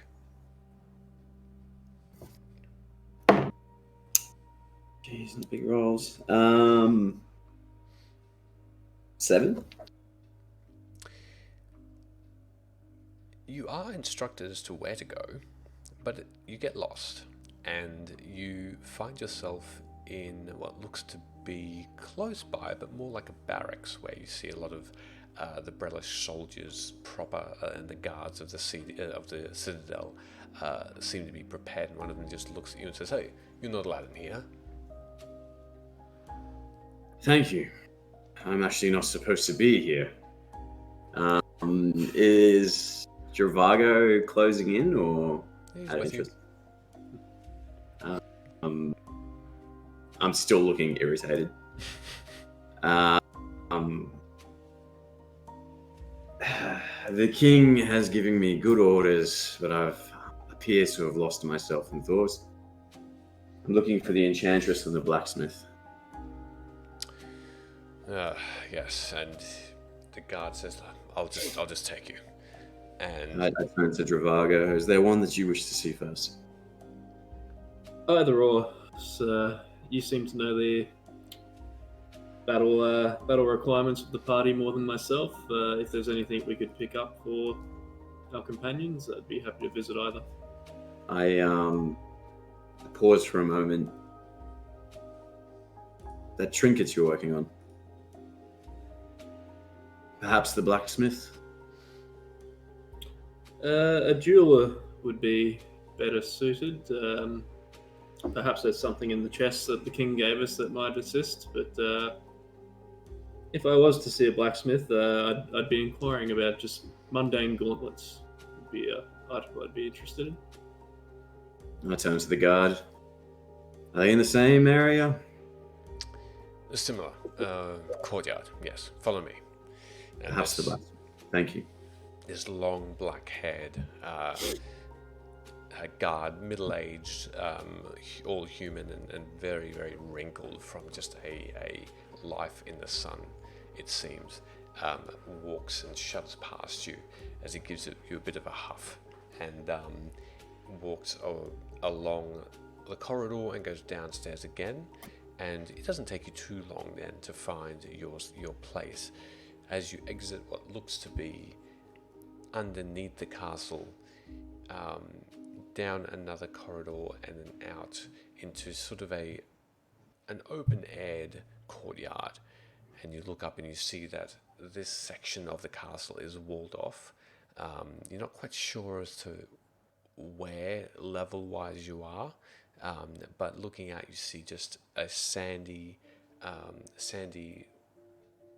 sort of area. It's probably about 80 by 80 feet, not huge. And looking over, you already hear the sounds of hammering and then steam and fire on one side of the courtyard. You see on the other that there seems to be just a closed-in home, almost like a hut, where there's the smell of just burning garlic seems to be coming out of it. So the guard just points back and forth and says, there and there. I'm trusting you are out your way out now. Thank you. And he just leaves. He just goes. I look to Travago. Shall we? Is there anything in particular you were after?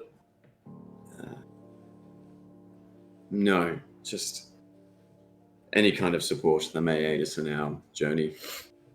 For not just myself, but for the others as well.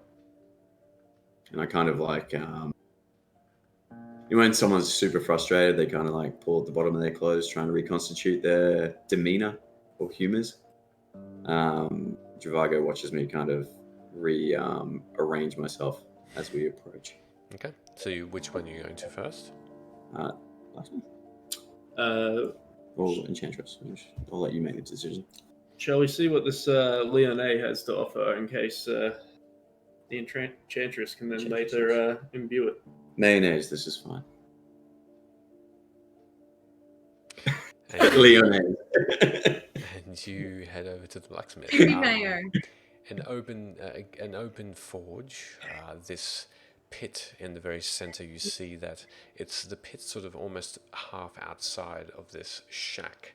That is then continued along the wall to house undercover, to house swords, just all in a big pile. Swords in one pile, axes in another, all very mundane looking. You see that the closer to you, though, are hung up sets of armor, plate, leather, studded leather, and this is where you can see a little bit more skill and care being put into the work. This shirtless, long brown pants humanoid has his back turned to you. The skin is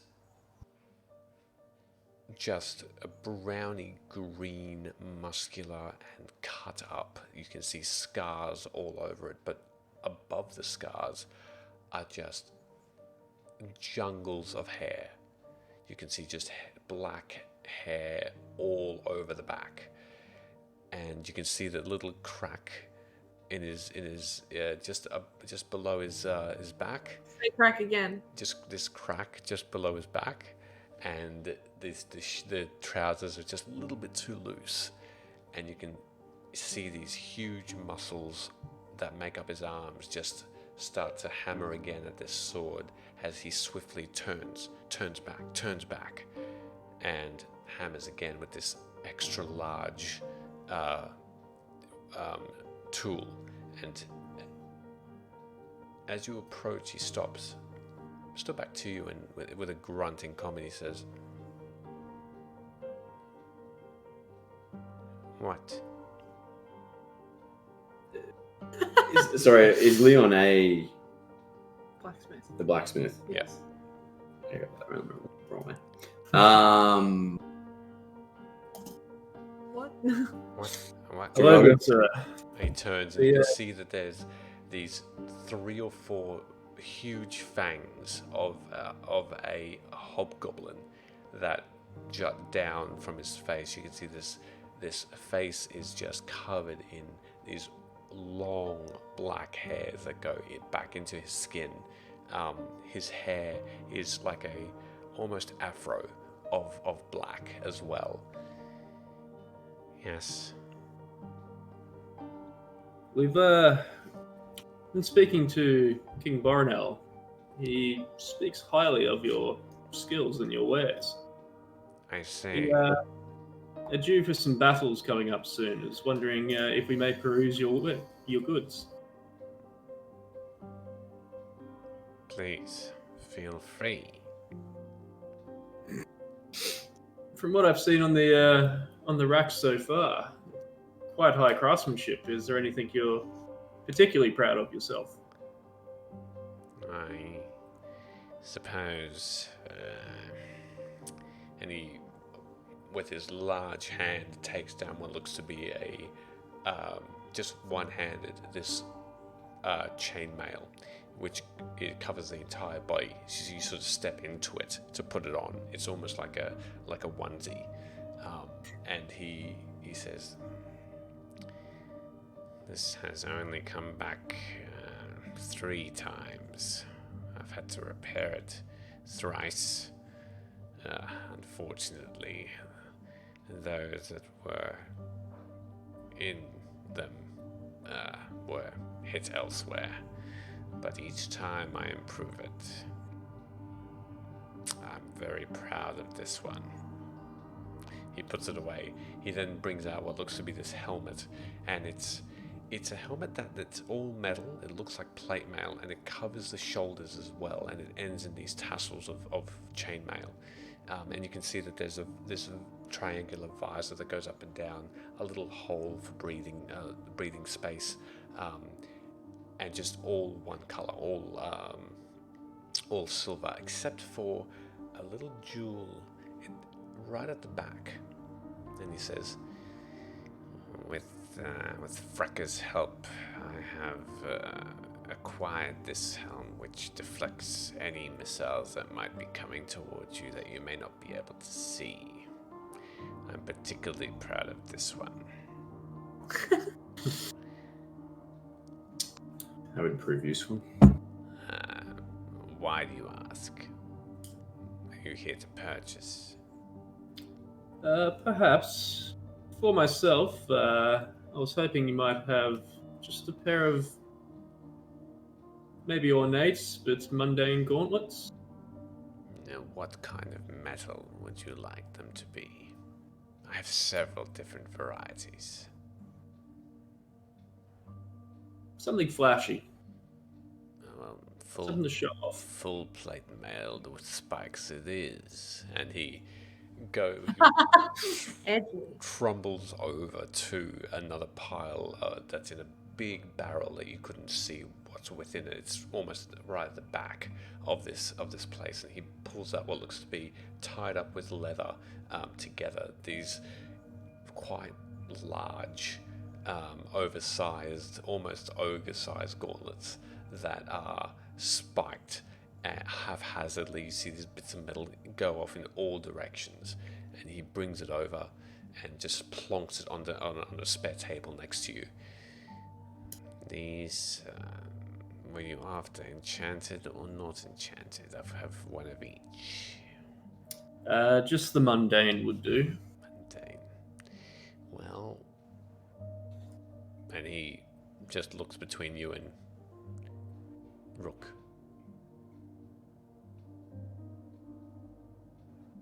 Do you want them? How much? Well, if you've been sent here by the king, or if you're just in the castle, I'm assuming that I'm simply offering them, and I will be compensated. Upon my request, the king has sent us to you to see what you could provide to us.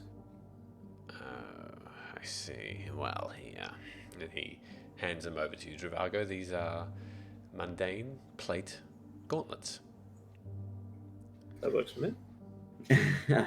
Is there anything else?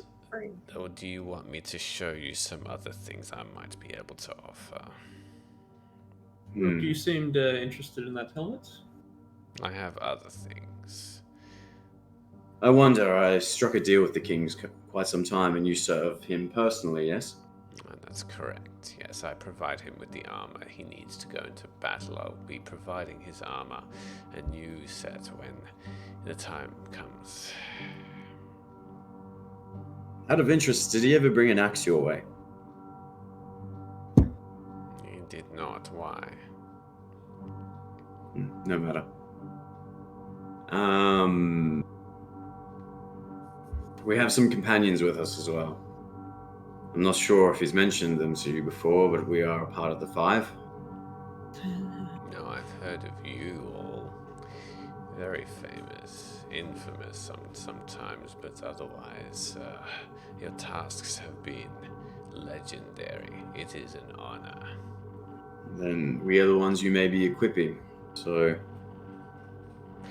Thorum, who travels with us as well. Who are your Well, see him. Who are your enemies? I may have something that is particularly good against them. Well, in the next 42 hours, we'll perhaps be upon the Lord of Blades and his regiment of Warforged. Well, I will mourn at your deaths, but I may have something that may help. And he takes out, just again from this haphazard pile of maces, he brings out one in particular that looks like it's just all one round ball, but at one end or one side of it, there just seems to be this protrusion of small spikes and circular discs that sort of attach themselves in no pattern or anything, but he gives it to you and he says, we can call this one a mace of smiting. And this one is, you gain a +1 bonus to attack and damage rolls with this weapon, but the bonus increases to +3 when you use the mace to attack a construct. Nice. That's really good. When you roll, keep riding. Travago will just take a step back from that. Okay. When you roll a 20 on an attack roll made with this weapon, the target takes an extra 7 damage. Or Can I clarify, is that a nat 20 or just above a 20? when you roll a 20, so nat 20. Okay. When you roll a 20, the target takes an extra 7 damage or an extra 14 if it's a construct. And then, Jeez. if a Fuck your mace, Sheldon. if a construct has 25 points or fewer after taking this damage, it's destroyed. Oh, hang on, I need to rewrite that. So, if it has 25 or less, it's outwardly After killed. taking that damage, yes. Oh, okay. Is that still on the nat 20? No, it's just after Whatever you the- attack it. Yeah. I'll have to Hope you don't want answers. check that out. Yeah. Is that all we can help with for now? I'm a little light on with my magical effects. I do have some powders though that are fairly, well, let's just say it's a blast. Yes. Interesting. How big a blast? It can be fairly encompassing. Travago? I'm not too familiar with this type of equipment. I'm assuming one would ignite this powder with a spark or flame. That's correct, and if you do that, anyone within all 30 feet needs to get out of the way fast. And how combustible is this powder? Is it safe to travel on person without fear of spontaneously exploding? It will not. It won't spontaneously explode. I've made it quite safe to travel with. It Well, then needs to be trustworthy for the king's armies. What does your king's army, or what does our king's army normally employ this for?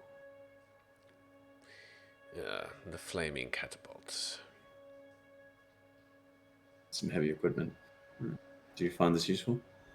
I'm certain at some point we could find a use for this. Well, and he Would these items be on the king's account as well? one cup of it, yes, and he goes to another barrel, opens it up, and hands you what looks to be a small jar that's filled with this grey, smoky smelling powder, and it's almost sand in its consistency. He says, I wouldn't even touch it with your hand if you're not going to wash your hands thoroughly immediately afterward first.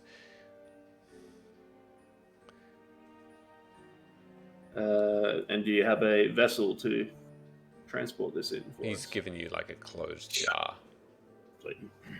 Then I'll pop that into the bag of holding. Okay. Do you want to take the mace? Oh yeah, I'll grab the mace. Another in the party, Amara. She's quick of wit and agile. Might you have anything for her? She prays here in Shan at the temple.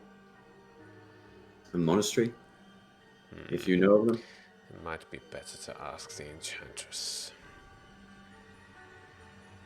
And I look at Travago and hesitantly, there is another with us, Gunner. He is a spellcaster. Again, I do not really delve into the spell casting things. You may need to talk to Frika. I believe we've taken enough of this man's wares for no gold, Rook. Perhaps a thank you at this point is sufficient enough. The helm. Did I know what that did? Yeah, it just provided. It provides you with the ability to have a +2 to your armor class against arrows. Oh yeah, okay. Good luck shooting yourself in the head. Well, I've already got a teleportation hat on. I can't really. That one wasn't a freebie, was it? No, that one wasn't. The out of interest, the chainmail that he and what does that? Yeah, you want to ask him? You almost prized bit of equipment there that's returned to you. Well, every time it comes back to me, I put a little bit of an extra piece on it, and you can see that he's brought it back out, and you can see that this chainmail is interwoven, and then there are layers to it that go outward. In some places, but not in others. It's almost like a beginner blacksmith tried to put these pieces woven together, but just made too many forms in too many batches. And he says, it's not like any normal chainmail. I simply make it more protective. But it's considered heavy armor, and it provides with a bit more armor against your normal damage.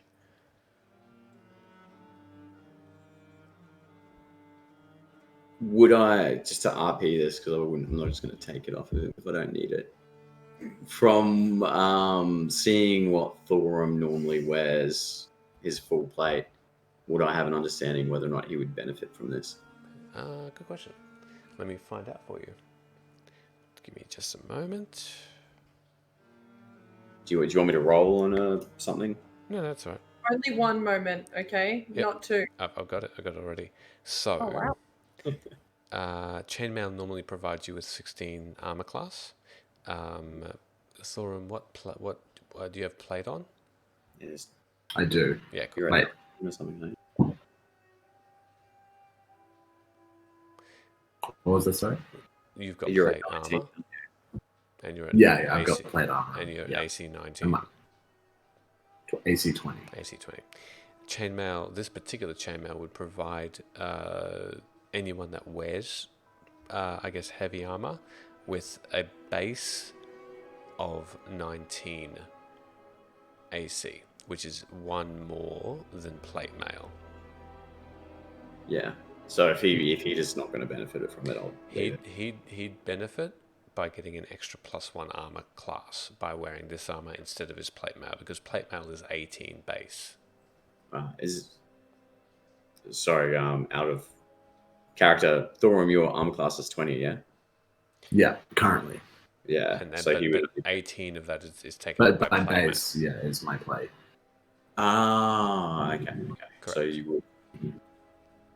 I feel like I need to roll. Do you want me to roll on that to see if I would? In which case, I'll take It's the smarter chainmail. than you look. Yeah, I'll take the chainmail and Okay. so go for Thorum. Okay, who is going to wear this? Yourself? Thorum. Who No, is- not me. Who is? No, he's asking you in character. Oh yeah. That's this would benefit Thorum. The dragon. Though he's great in stature, he's soft in skin. He will benefit from it, yes, but he might feel a bit chafed on him. Give it a go. A rather large dragonborn Would it need proper resizing? Give me some minutes and I may be able to resize it. Perhaps when you come back from Freka, it will be ready. May I ask for one more task of you? I'm at your disposal. I have some arrows. May you be able to sharpen them and keep them prepared? How many? I don't want to... Would I have an understanding how... What I'm trying to aim here is get another set of +1. You want him to provide you with another set? Yeah, I'll give him the arrows that I have, and if he can sharpen them to make them to +1. Or is that a mandatory payment? He's a master blacksmith, so he takes them and he says, "Let me do it. See how many I can." How many are you giving him? I guess a quiver of. I guess they come in a quiver of 20. 20. Yeah, you're giving him 20. Yeah. So he takes a 20. Says, "Depending on how quickly you are with Freka, I'll see how many I can get done." We're actually in the city for perhaps 24 hours, so take your time. Thank you. 12, technically. Okay. So you head off to the Enchantress. I'll after take this. 20 arrows off just in case. Good to know. Yeah. In case we don't return. All right. And we, at that point, are going to, in fact, take a break and come back in with Thorum and Amara after the break. After that group split, which has to happen. Hey, But, stick around for after the break Yes. and we'll announce something cool. we're going to announce it after the break, our giveaway, and to see who has won our amazing dice set. Not Shifting They're Seasons. crocodiles. Oh, that's fair. We didn't make them. But everybody, thank you very much, and we will see you in about 10 minutes. See you then, guys.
back. What are you talking about? Hello. Exposed.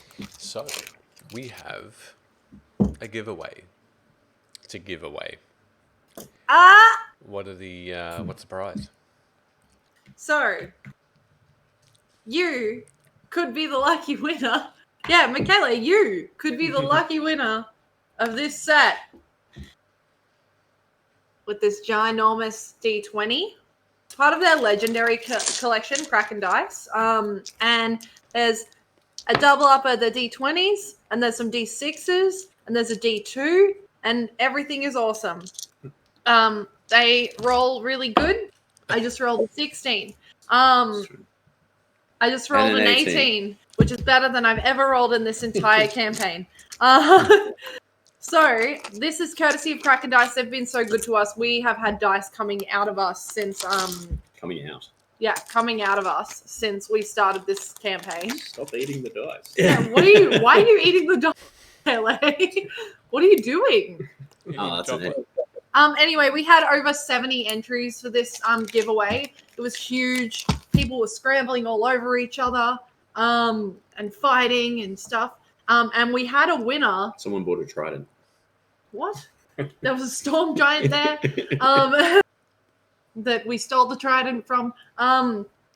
And randomly generated winner, someone that we actually know very well, and that's X Calamity. So X Calamity, if you're in the chat, congratulations. If you're not, you will see that pop into your Twitter inbox shortly. But thank you for tuning in, and congratulations. We'll send these out to you soon. Congratulations, excellent. Congratulations. Well deserved. Also, if you could not bring the Calamity in Eberron, that would be good. Do not. Okay. Thank you. Well, that's another giveaway for this thing. Whoa, say that again. For this thing. I had flavor. Oh, he used his eyebrow when he said that. Yeah, do it again, but with like every part of your face. This thing. Can we reward? Absolutely. Yep, that can be a reward. We'll put that in.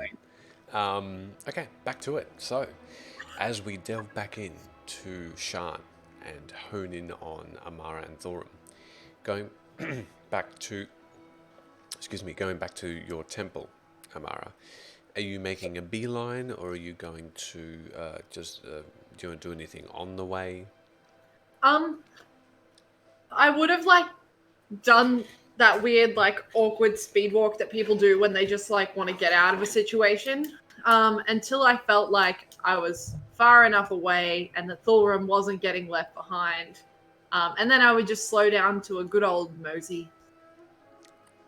Okay. There's nothing I want to do along the way, but I won't be wham-bamming there. Sure. I'm going to pull my up as we walk, just to cover my face. We're kind of getting kind of famous. I'm going to point that out. I'm going to say there's a chance we might be recognized in the streets as we make our way to your temple tomorrow. What do you mean? We're kind of like celebrities now, a little bit. What do you mean we're celebrities now? We're in the paper. Do I still have that copy of the paper? If I do, I'll turn to page 3. And I'm like, page 3. Oh. Look, nice. Let me grab the paper and have a look at it. Does it have photos in it? It has similar to photos. They're very, very quick works of art. So they don't really depict you all as you are. They embellish. Amara, you see probably one of the first images of you that someone has drawn without actually seeing you face to face, and you look like you are in this just the most the darkest robe that glitters, and this staff that is just in exploding with power of white light, and your face is one of fierceness, and you are in the middle of a leap towards a foe that's sort of away from the picture, and there's this enormous light of yellow that shines behind you. It's just magnificent. What does Thorum look like?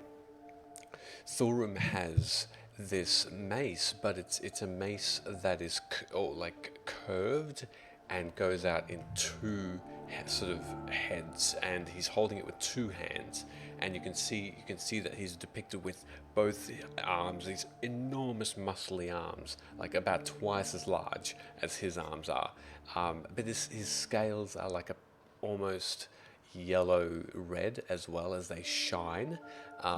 It's almost like that they see you as like a gold dragon, Thorum, as you have this again that huge snout and roaring as though you're mid-roar, and this flame spout out. It's a mess of heroics. I'm gonna look at that for a moment. I'm gonna look over at Thorum. I'm gonna hand it over to him and say, "These are incredibly accurate images of us." So that circus did a really good job. What? They've been telling our tale, and it looks like they may have. I thought you meant they drew these. That would have been weird because they forgot me in the circus. Cool. That was really awkward. The whole Gunner and Rook fighting thing. They are very different spirits. Yes, they are. I understand why Gunner doesn't want to share every part of that. Yeah. I just don't want to be lied to, I'm wary of this power of his, this newfound. Pal. It's power. So it's too convenient. Sorry, pal. No, it's an old pal that's given him this power. Oh, right. How could he just freeze the whole ballroom like that? Also, that would have freaked out the king. I wonder if the king got affected by that. Almost certainly. Right after having news of his army being frozen as well. He's probably up there losing it.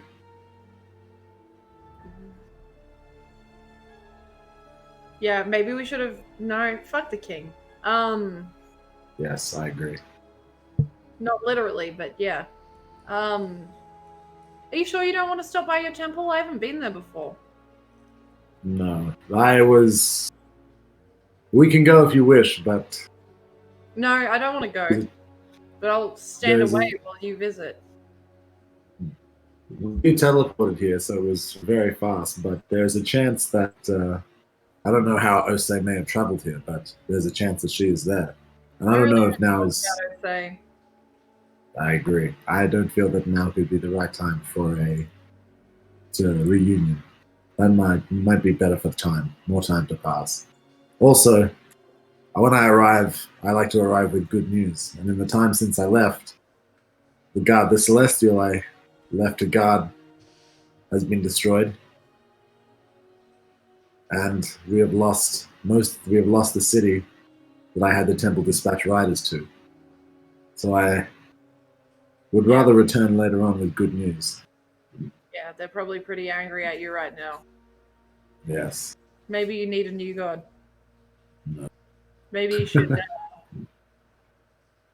should join the path of light, my friend. Let me pitch it to you for 8 straight hours, like you do to most people you meet. It's true. I should make a brochure. I should make a brochure of some kind. Yeah, maybe. That would be kind of cool. Also, though, I don't want to talk about Osei, but while you have her on mind, I'm just going to give you this note, and I don't really want to see it again. So if you could just hold on to it, that would be great. And I'm going to give you the note that you gave me. I'm going to, from where you kind of scrunched it up when you were... I didn't scrunch it up. I just but carelessly. Yeah, so I'll smooth it out a bit and fold it up and tuck it inside my robe as well. I won't say anything. I'll just take it and put it away quietly. Yeah, cool. Also, I should let you know about probably why I would like to visit the temple. I don't think my god is doing too well. I think she may have. Well, no, I know that she's been overcome by everything that's going on. So I just want to make sure that nothing's fallen apart there again. When we last left, the temple was being rebuilt. Yeah, but What was there assisting? I mean, that's the thing with buildings, right? They can be knocked down. True. I look forward to seeing it again. Think we're all gonna make it out alive?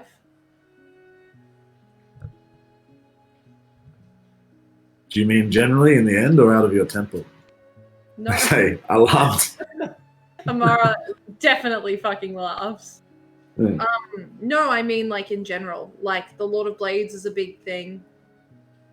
The whole Tiamat Frazzrblues thing, it's a really big thing. Obradin is a big thing, and I know Gunnar is still trying to decide what to do with that. But if it does turn out that we have to kill him too, then that's another big thing that we have to deal with. And we've had so many close calls. I've nearly died so many times. I don't think you guys are aware. Like, you saved my ass last time, dude. I am uniquely aware of how many times each of you have died or nearly died. I haven't died. I've been unconscious once, twice. That's Twice? Rook. I'm pretty sure Rook died. That Rook time did was a die, statue. but you didn't save him, so you can't take No. credit for that. No, I'm not taking credit for it, but he definitely has at least one death under his belt. Yeah. I just feel like we've had a lot of luck on our side. Skill, but also luck on our side. Luck runs out. I think that I will live. I Wow. think perhaps There's I a think lump that- of Warforged nearby. I think that perhaps you will live if you choose to. We have enough power now that What do you we mean if I choose to? well, I mean we have enough power now, each of us, that if we choose to avoid the danger and save ourselves, we could weather the storm, whatever comes. You don't believe in fate? Sometimes I just feel like I'm in fate's grip. I regretted saying fate. Come on. The DM's gone. These guys left.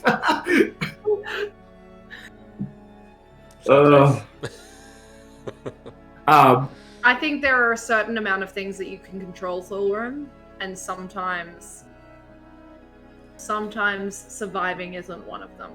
In fact, most times surviving isn't one of them. I think there will come. I think if we die in the end, it will be a death that we walk into. I don't think it will. I think if any of us, and this this is really sad because I planned on giving this to Osei before she ran away, but I still have that device that that teleports you to different planes. I think if any of us come close to death and we are not able to be saved, it's a useful device to have. It is. I would hope we don't need it. Me too. As we're walking, if I'm right in remembering, I'm being very reminiscent of Sean. We're gonna walk past on our way to your temple. We're gonna walk past that little bit. It'll be like that lava bit where we burnt those guys up. Isn't I'm that correct? No, that was in the cogs. So you're. My you're apologies. That's okay. You're going up, which How dare is in an. It's called the Overlook. Is a district that is in Upper Dura. So you're heading upward, up into. The Are we going to go past the scene of that giant Warforged battle? No, that's a bit away as well. Unfortunately, it's another district over. That's a shame. The I'm going to comment on this new part of the city I haven't traveled through much before. You travel through. If there's anywhere in Shan that's probably the most consistent, it's Jura. Mid and Upper Jura. And these particular places hold... I'll just bring this up again for you. So, Upper Jura has the Cliff Top, which is a district catered to adventurers. It has the Adventurers Guild there as well. You're going to this sort of landing where there's Dagger Watch, and that's where the Shan Watch and the British Army have garrisons. There is a district called Highhold.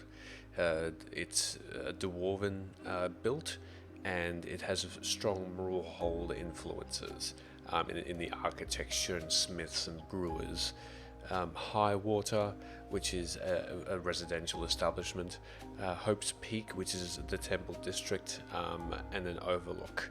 So several temples surround this particular part of Shan, but at the very, very edge, clifftop, overlooking another district is where Ilyanar sits, and her temple, down towards just an off the beaten track street.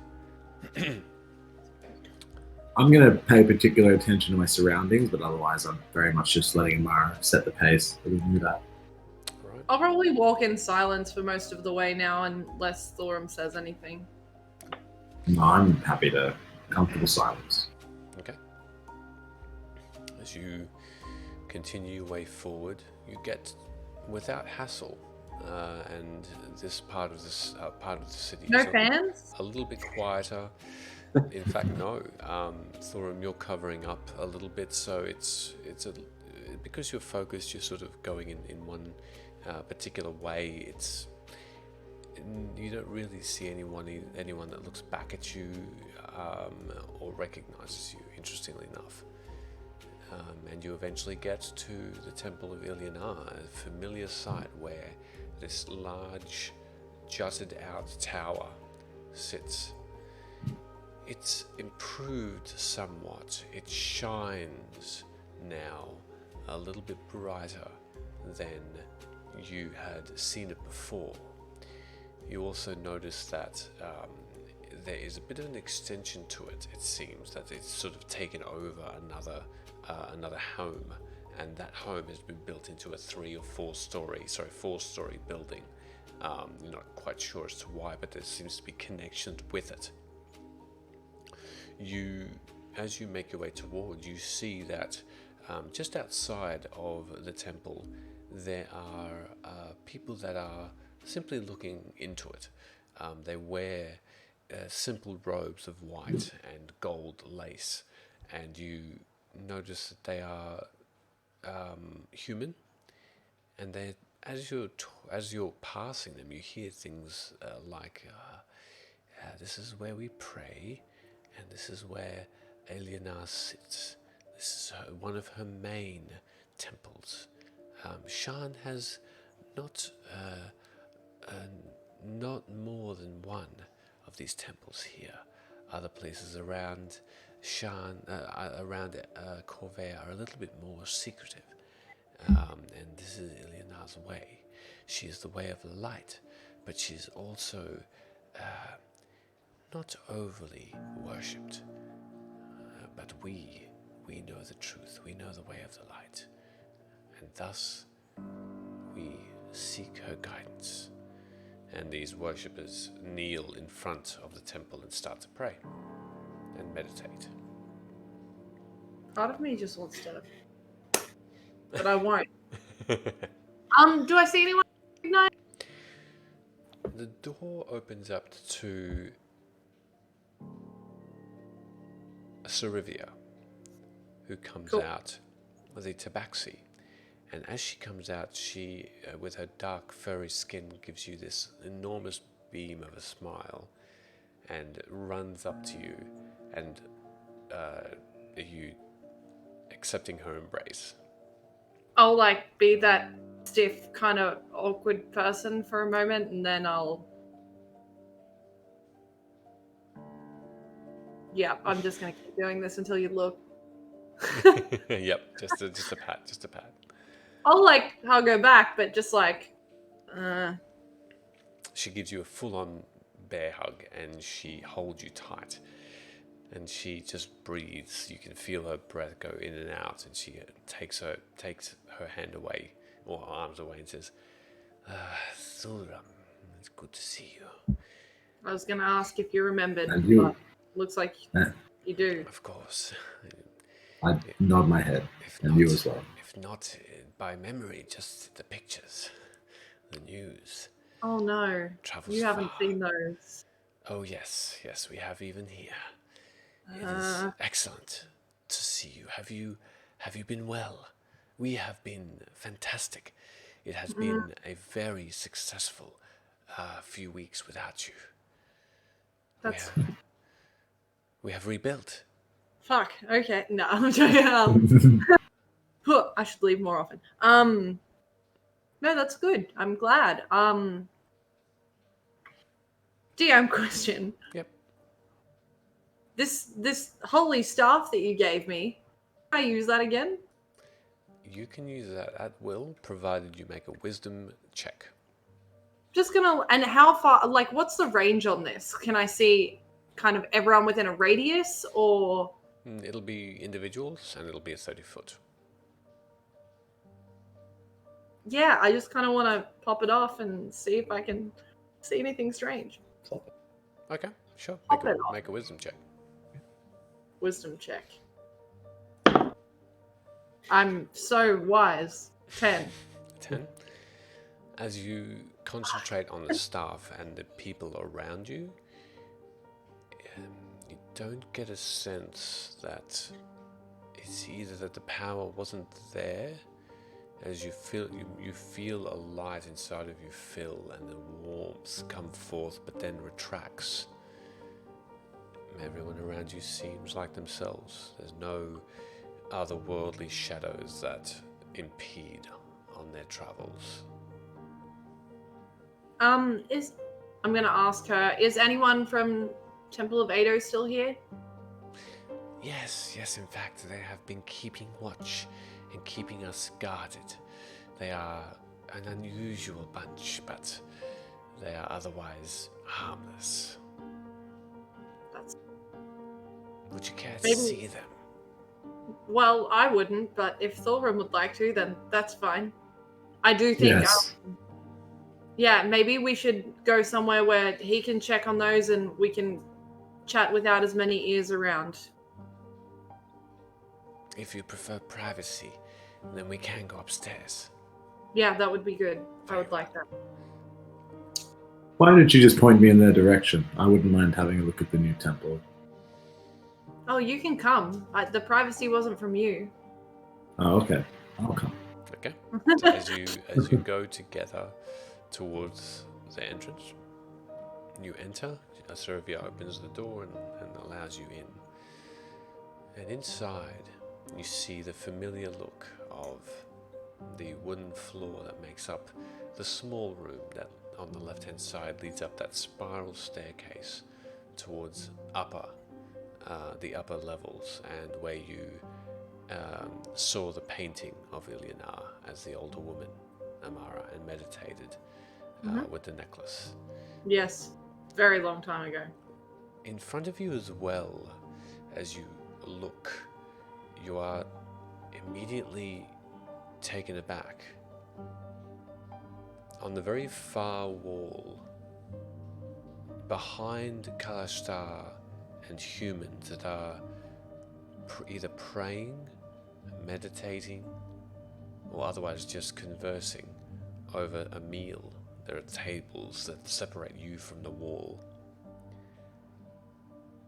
There are clothes, as though on clotheslines separating by about a meter in between, robes of Ado, and there's an outline of ash on and behind each set of clothing that seems to be, looking at it, it seems to have some sort of burn marks on the clothing and smoke marks. Sarivia turns to you and says, "Well, shall we go upstairs?" What's the deal? What's that all about? What's what, dear? The robes. What's going on? Robes. I'm sorry. I'm not sure what you mean. Just gonna stand there for a moment and our robes. What do you mean? They're burnt and stuff. It's also Ado. It's Temple of Ado. What are you talking about? Temple of Ado. I'm sorry, child. This is the Temple of Ilyana. Are you okay? Can I roll for fucking insanity? Am I experiencing what Amara is experiencing as well, or am I seeing? You've entered the Temple of Ilyana, and you're also seeing in front of you the same weird set of clothing that you recognize to be clerics of Ado and what they usually wear, but instead there's this burnt out outline of a dragonborn behind each set of clothing. I'm going to turn to Amara. I'm going to widen my eyes with panic. I'm going to say, You're seeing this too? This is me? I'm going to get a yes. But my tone, I'm going to keep very calm. I'm going to say, I think you must be referring to perhaps the guards that were here to protect us from danger. Do you mean their robes? And I look, and my eyes dart towards the charred outline of them. But my voice remains. Are you asking Sarivia, the Tabaxi? No, I'm talking to Amara. What? Am I picking up what he's putting down? What's going on? Yeah, yes? Yes. And I'm going to turn back to Sarivia and say, please, lead on. I am immediately going to say in Thorum's head, what the fuck is going on? What's going on? And then he can reply. I don't know. I think those were the Dragonborn Guardians. The ones who were here to protect us. Yes. Or very, very crispy and naked somewhere. Why can't you see them? I don't know. I think we're seeing something different to all of those around us. I'm sorry. Are we going upstairs? You've just... Where was this where you were trying to lead us to? No, we're going upstairs now, aren't we? To have the private chat. Please go. And she starts to climb the staircase. I'm gonna, in Thorum's head, say, I don't know if you can do it, but if you have a way to, I don't know, restore someone, maybe we should try it, because there's some dumb fuckery going on right now.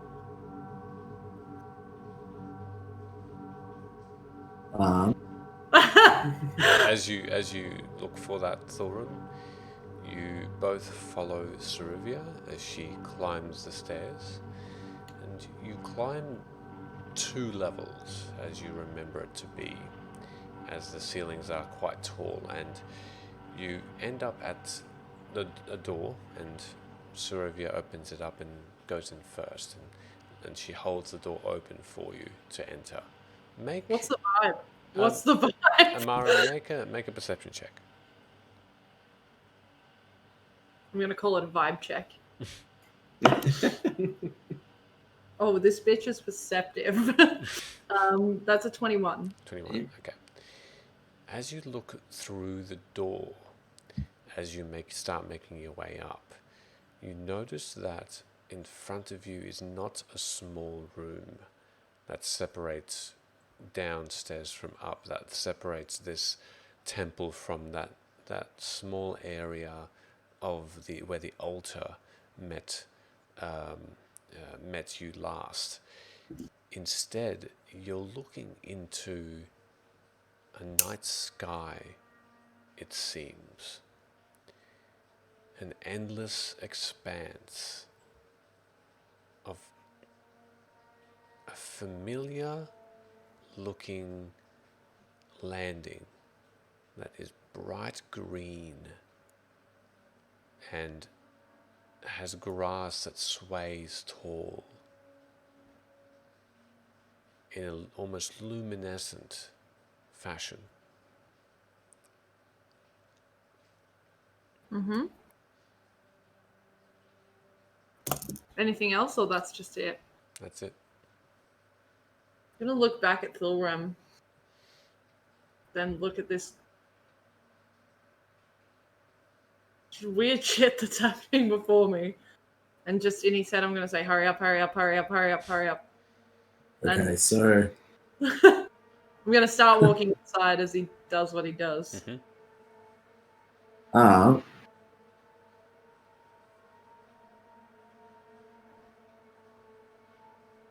okay. Sorry, I just need to finish my drink to get through this. Am I aware of any magical effect, or is there anything? Can I see anything that explains or out of the ordinary that might explain why these people are perceiving something different? You could either choose an insight or an arcana check if you want to. Can I roll Arcana on that? You're rolling arcana specifically on. I want to try and detect what this magic is. Sure. What magical effect that is Sure. that's doing this. Ooh, that is a 18. 18. Looking at it. Let's have a look quickly because you probably will know. Let's go to same one. Let's go here and then oops, here. Okay.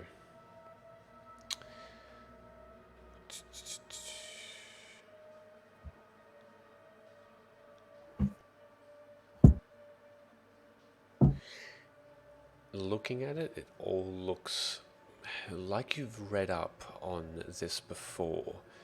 You notice that there's a glaze over the eyes of Cerivia now that you notice her a bit more clearly. It's almost as though she isn't herself. And Okay. there might be some sort of enchantment happening at the moment as part of what's going on. Okay, so knowing then that with that hunch, I'm going to cast at 5th level Dispel Magic. It is an enchantment. Yes, so if the spell or whatever enchantment is doing this is 5th level or lower, it's Dunskies. Otherwise, I have to roll a DC check. Roll your DC check, please. Oh, bruh. So the save is 10 plus the spell's level. Correct. And you have to add your spell attack bonus, I believe, to the roll. Okay. That'll be...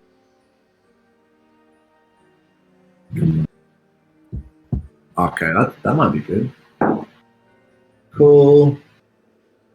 So my spell attack bonus is +7. So that is a 24. Okay, 24, cool. So, as you bellow in Draconic the words of power, you watch as... Amara, where are you now? I was inside. Yeah, cool. I walked in. Cool. You watch a couple of things happen at once. Oh no. You watch as the room directly in front of you suddenly turned into a small room where a picture of Ilyanar as an older woman appears and an altar appears, and there's no more expanse. Amara is nowhere to be found. You also notice Cerivia has also disappeared. You also notice that downstairs, suddenly, behind every single worshipper. There are about maybe 15 of them downstairs. You look down and you notice that behind them is a shadow that builds over them from behind of this worm-like figure behind every one of them. And as they move, the worshippers do the same gesture. Yes. I'm going to use sending to reach out to Dravago and Gunnar. So that's 2 third-level spell slots. Would I have to do that separately, or can I? Separately. Okay, so dude, I'm just going to punch the same message out to both of them. So, Dravago, you're going to get this one first. Amara's temple has fallen. Come immediately. There is danger here. Some kind of presence has created an illusion and is controlling the people within. Tool up. Okay. That's 25. Amara's gone. Tool up. Amara's gone.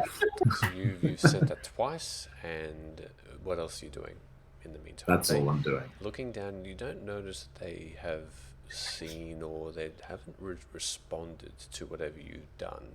They seem to simply be existing and doing the same thing, conversing, eating, as though nothing's happened. I would turn to Rook. That's okay. He's- While Rook is away, Gunnar, you receive this message, and during... You can respond as well in like. Would you like to respond first? Me? Either you or Gunnar.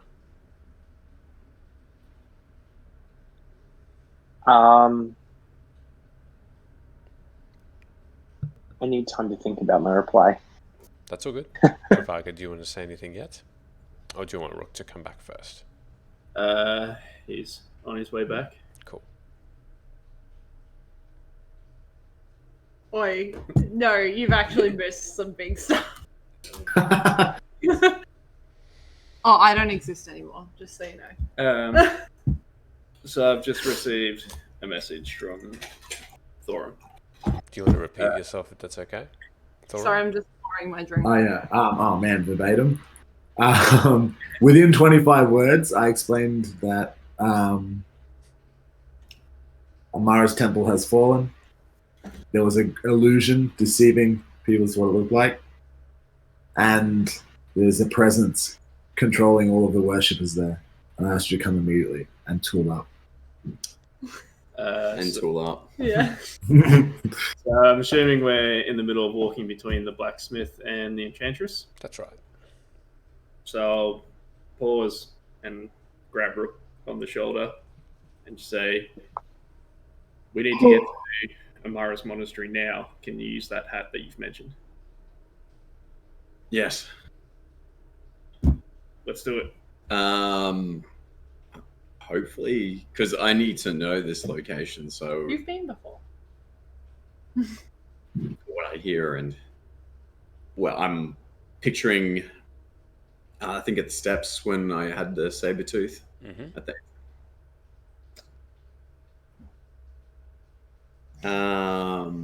And teleporting at the front of the monastery.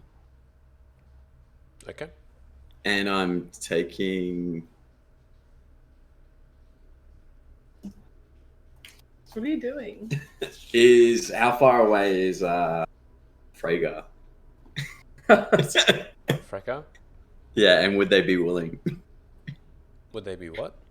Willing, The Enchantress. yes. The Enchantress is still inside this small hut. You're welcome to go up and ask. No, we'll teleport. Okay. You Hello, grab... Ken. Yeah. Yeah, sure. You grab Dravago and you disappear, and you land directly outside of this open doored temple. Gunnar.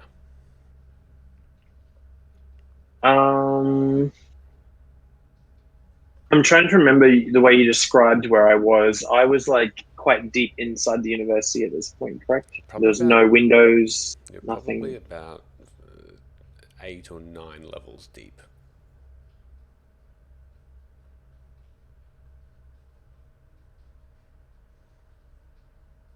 It took you about Okay. 20 minutes to get there.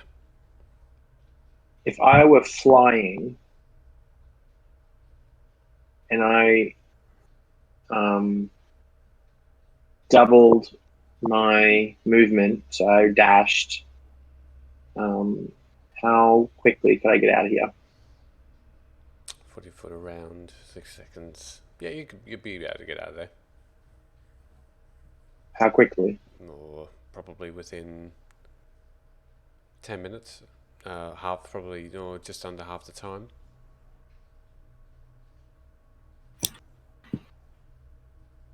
Can I see Kits?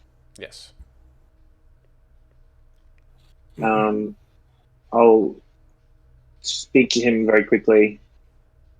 Come. Liverith in your mind says, where are you going?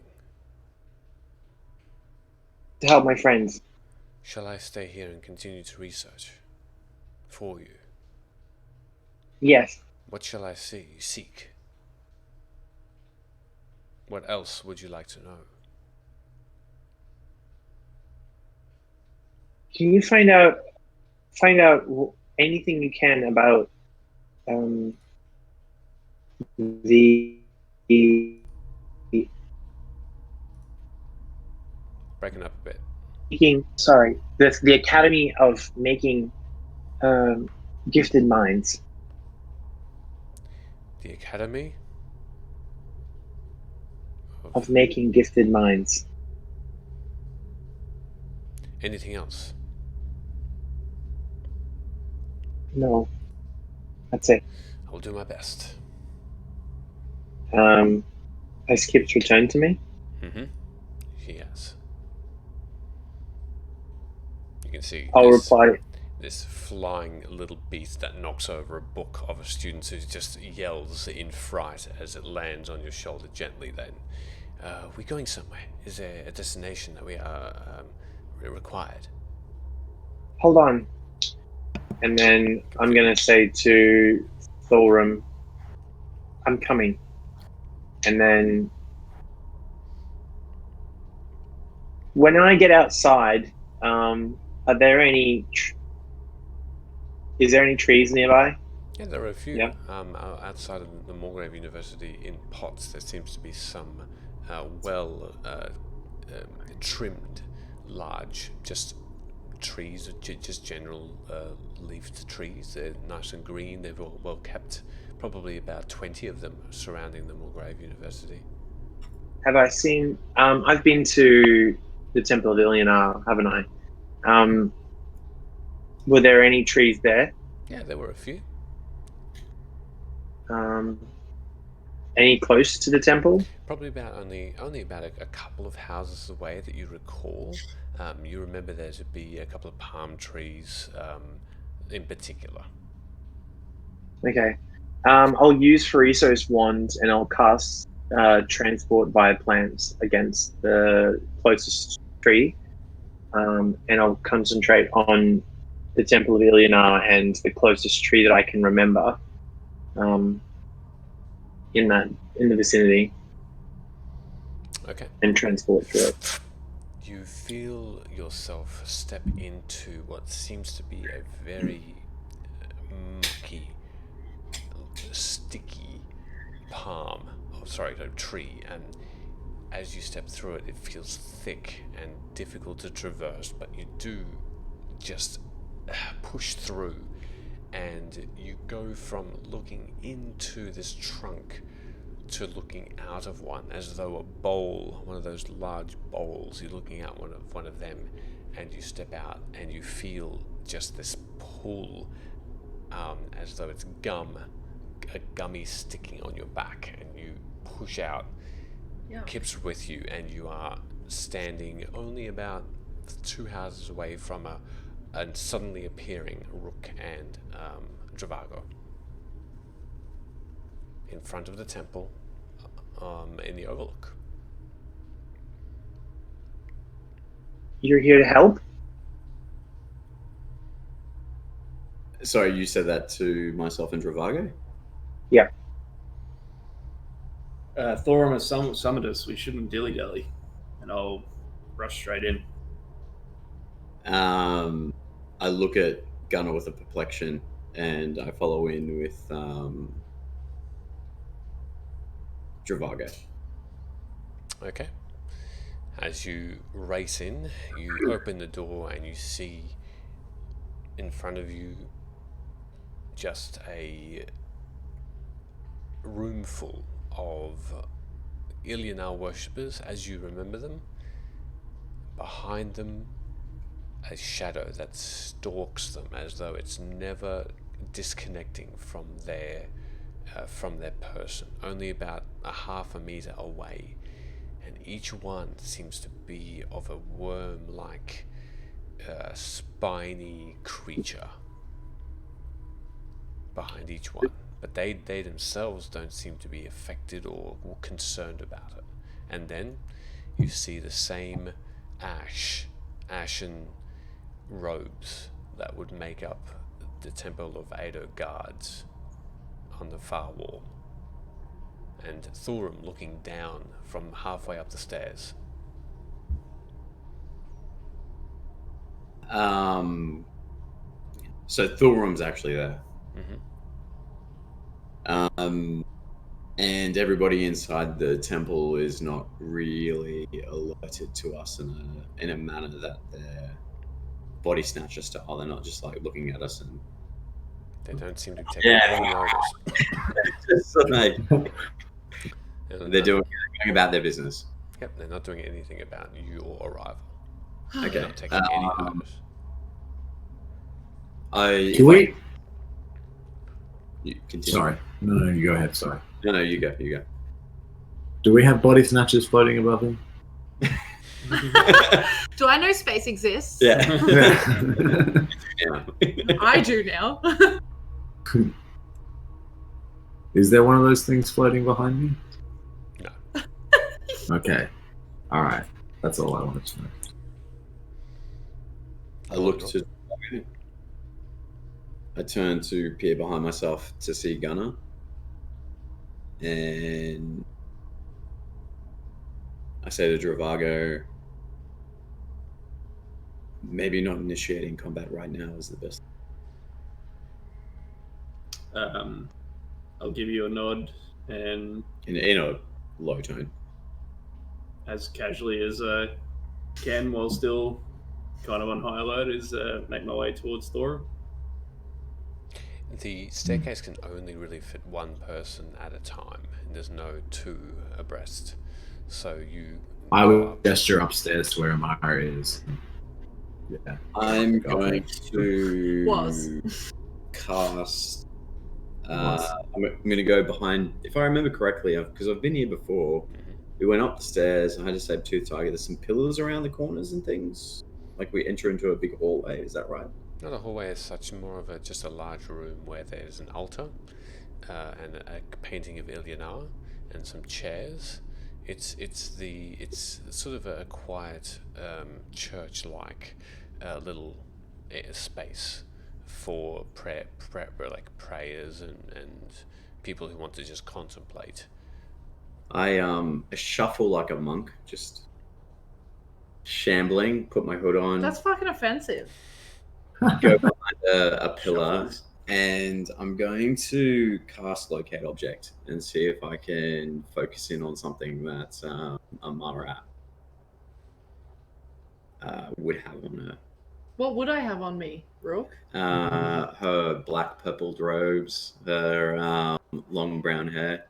It's black. Even- It's also not long. That's right. No. And the staff of Ilyanar. And anything and everything that she'd have on her. Okay, you close your eyes and you concentrate on any and all of the objects that you're familiar with, and each time none of them appear to be in the vicinity. as I'm doing that, I would imagine Gunner's coming into the. Gunnar, are you coming into the temple, or are you doing something else? Very tentatively. Mm-hmm. When I used that ability that Obradin gave me, could I feel anything? Like, did I don't know how to ask the question. You felt an extra surge, as though someone was, or something was, helping, aiding in your. And not all the power came from you, it seems. Right. When I used it, did I sense the people around me, or was it just sort of like a energy that you pushed out? You almost sensed every person that you were affecting. Okay. But until I affected them, I didn't feel them. Correct. I'm going to try again, but this time I'm going to try and be more discriminatory against, I guess, who I'm using it on. Mm-hmm. So I'm going to close my eyes, and I'm going to almost try and feel like gently push my way in through the door, and as I encounter different people, I'm going to try and discern whether I can tell whether it's one person or another.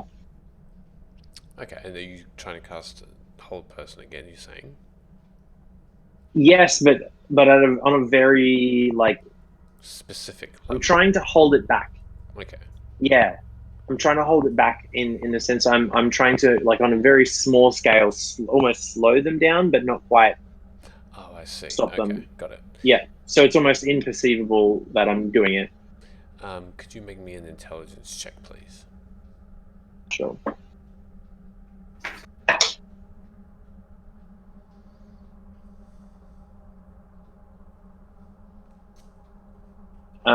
That'll be 23.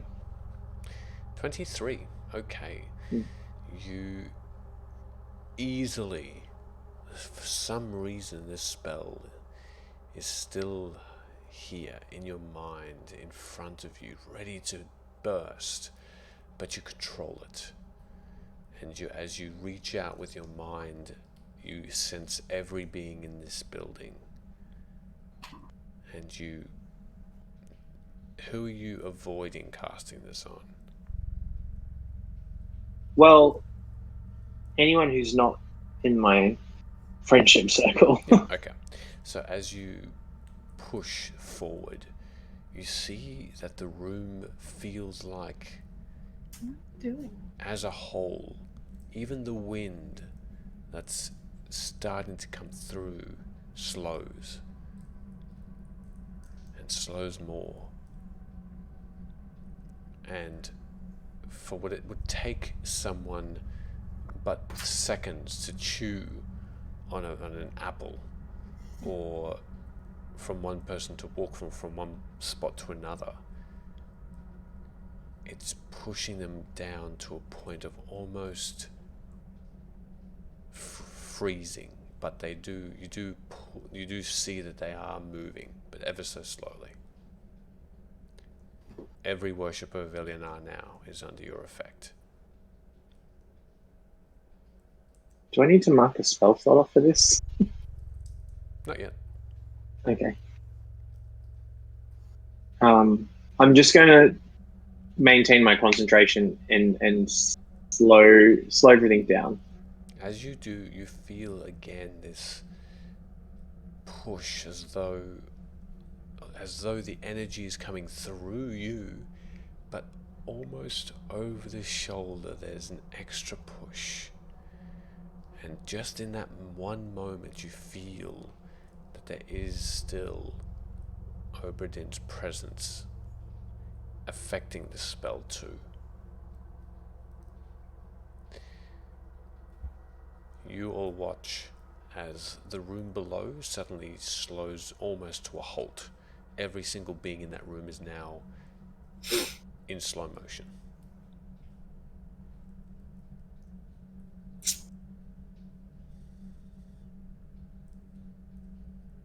You are muted. You are in My slow. bad. I am in slow mo. Can I tell there was Gunner that did that? Were you trying to hide it, Gunnar? No, but I was also out the front. So I was standing at the door, kind of looking in. So I don't know if he would see me. I'm not sure Okay. if he's close enough. Perception check then, just to see.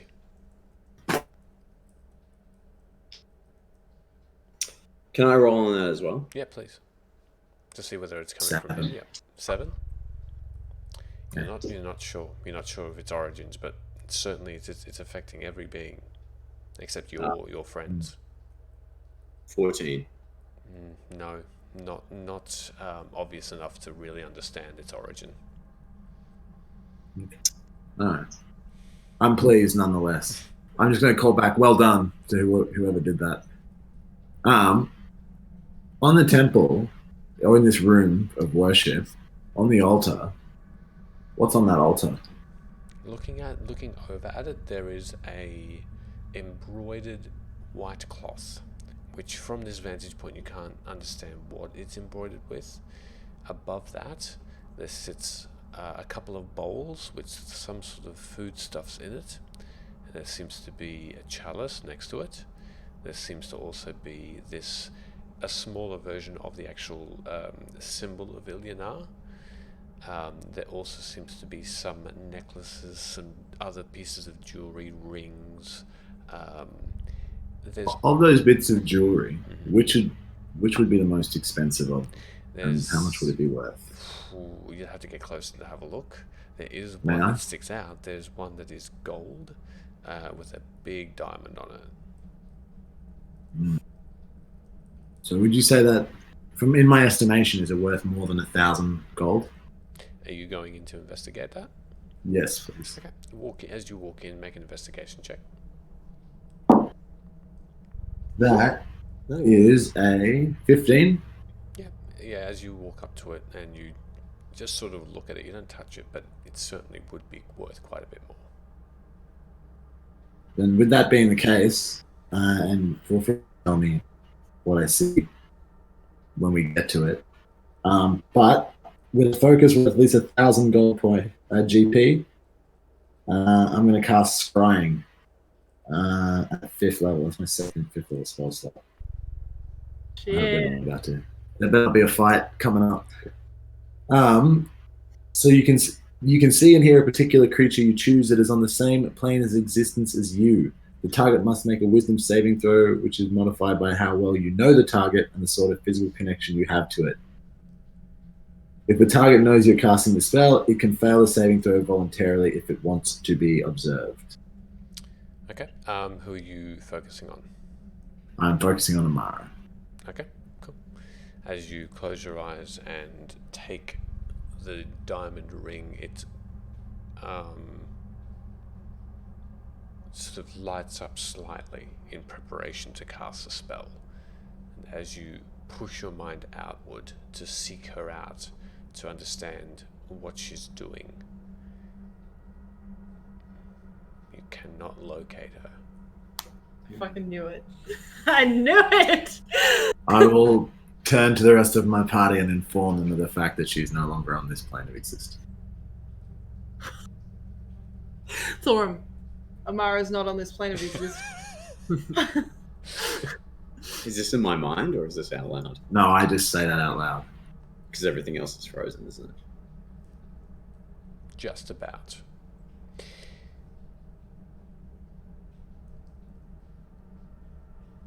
What else are you doing? Who's next? That's all I had. Say to Thorum, I would have to assume these shadowy creatures have something to do with this. Have you come across them before? I don't think I have. No, have I? Can I roll Looking another at them, Arcana? they do look familiar.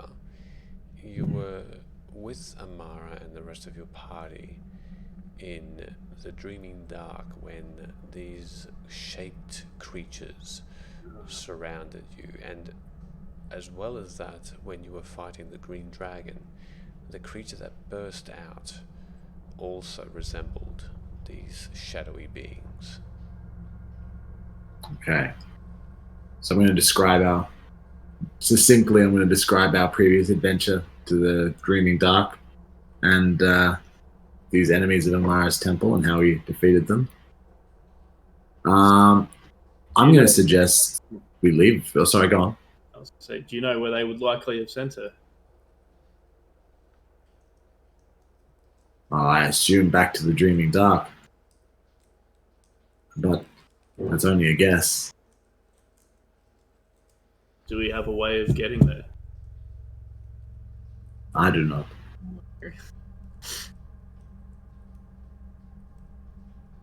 I certainly do not. Damn.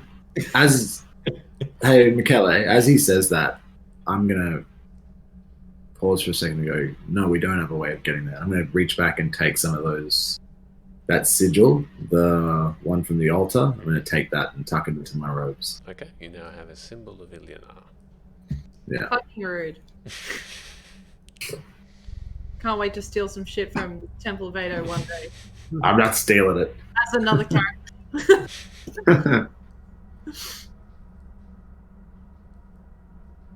Is there anything I can do to investigate the area to see if there's anything I can pick up on the Dreaming Dark, or perhaps arcane that's been used here? Yeah, make an investigation check. While he does that, is there a way... So I'm still kind of hiding behind it. Yeah, that's a 10. With a roll of 2. I'm still behind a pillar. Yes. After the information that I got from Thorum and knowing that the Dreaming Dark is here, would I have any understanding that the worm-like creatures are the ones that took Amara to the next plane from our previous interactions? You can only guess because you weren't there. I mean, there's a chance that they're behind it. You sort of piece together that you don't see Sarivia, the Tabaxi that was the caretaker of the temple. You don't see her anywhere, so you're not quite sure what that means. But it's hard to pinpoint exactly what's going on. Your best guess, looking at these shadows that also are surrounding these worshippers, you kind of guess that the Khorvaires has something to do with it. Yes. Yeah. So maybe an outside question. Amara was the one that had the contraption that could teleport us to any of the other planes, yeah? Correct. And it's not with us. Okay. So... And the monsters that are the Khorvaires, they're all slowing down, not recognizing our presence? Seems to be, yes. Seems to be. Yeah, so with my hood up, I slink around one of the pillars and talk to Thorum. I guess I approach him slowly. Did you see how Amara was taken? There was a doorway, and this doorway here, I point to the doorway of the room that leads to the small temple. So, but it didn't lead into this temple. There was a grander room, and I was facing a different direction. I was with remind me against Sarivia. Sorry, with Sarivia, and I could see the enchantment in her eyes. She was deceived. And so I cast a spell to dispel the magic, and when I turned, they were both gone. But I don't know if Sarivia was out of the illusion, banished, or if she went with Amara. So is there again, out of character question, is there a portal or something that's there, or? You can certainly have a look if you'd like and investigate. Can I make an investigation? Yes, Yeah, you I'm ready. can. Boo. 12, 8, and 4. As the conversation's happening, I try and make an investigation check. Sorry, what was your... Oh, so 12 in total? 12 in total. 12 in Okay. total. Cool. Looking around, you see that the room is fairly blank and devoid of any other magical effects. There's no portal per se. You do notice that, and you've have or haven't been up in this room before. Remind me, Amara. Was Rook there when you were taken in, or was it just you the last time? The last time we were here, I actually think was for when we went to the Dreaming Dark. So we were all there. Yeah. Rook, there is one thing that's... Like when we were sucked in, Rook was there. Yeah, Yes. cool. So, Rook, you did notice one difference, and that is there is an extra door at the other end of the room behind the altar, which wasn't there before. Closed. It does have this sort of darkness to it that sets itself apart a little bit from the rest of the room. It just doesn't look like it's matching. And you can see that in the very center there is a very large keyhole. The keyhole is so big that you could fit someone through it. And as you go up to it slowly and peek through, you see a large black expanse of stars.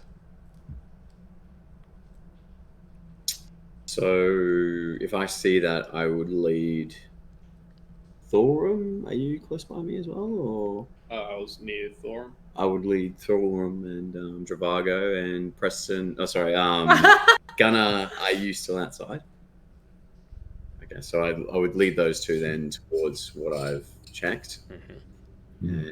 I would. Yeah. So I'm gonna look down, look through the keyhole, and see the stars. I assume. I have no idea what. You look through and you see the same thing. There's an endlessness about it. It's something that is impossible, almost sad. Sad. You get this emotional feeling of hopelessness about it. I'm gonna call out to Gunnar. So quite loudly. You do hear it, Gunnar. Gunnar, come and have a look at this. And I'm gonna get up and gesture to Dravago as well. Have a look. And then I'm gonna ask you, Dravago, to say, have a look. But tell me what you feel as well as what you see. I feel the same thing, do I? As you look through, you see the same blackness with tiny spots of light, like sparkling torches of white and yellow and orange. You notice as you sort of angle yourself a little bit that there is a green hill just below the keyhole that seems to be just a never-ending plain of flowing grass. And then this wash of despair overtakes you. And you almost feel like you would never want to go through. For through it is a void of feeling. Is... Do you want to... Quick question. When the airship fell, Steel Defender got plummeted, but the spider can fly. Yeah, still with you. Tiny, I would assume it's still on me. I'll turn to Thorum and say, Thank fuck for that. there's just a feeling of despair, of nothing. But I get the impression that is to make us not want to go through. But it seems if we want to get Amara back, at this point, I have no better option to find her. Perhaps I can send a scout or Arik to fly through the keyhole to see if he continues flying once he's on the other side. You're muted. Muted. Muted again. Come on, Thulram. Come on. Make a fucking intelligence check, bro. On my mic. I'm gonna step aside and make room for Gunnar, and I'm gonna say, Gunnar, it seems to be some realm of, well, sorrow. Do you see what we're seeing? I know you Have I encountered heard of anything this like before? this before. Yeah. I kind of check.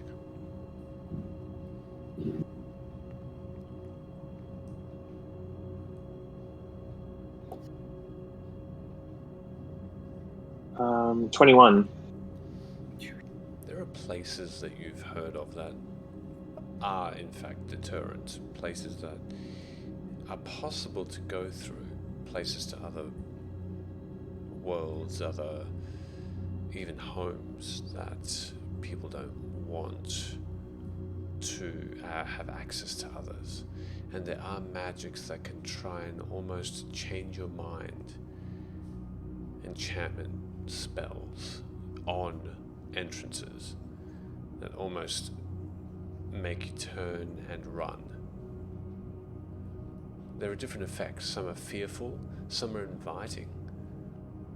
Like there are smaller, you have heard of smaller enchantments on places like upmarket brothels that actually want to get people to want to go in. But this seems to be the exact opposite effect.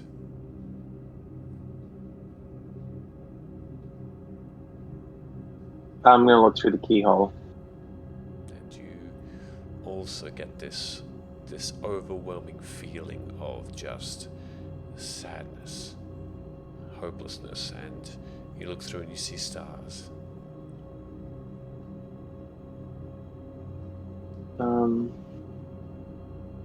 I want to cast. Do I have it?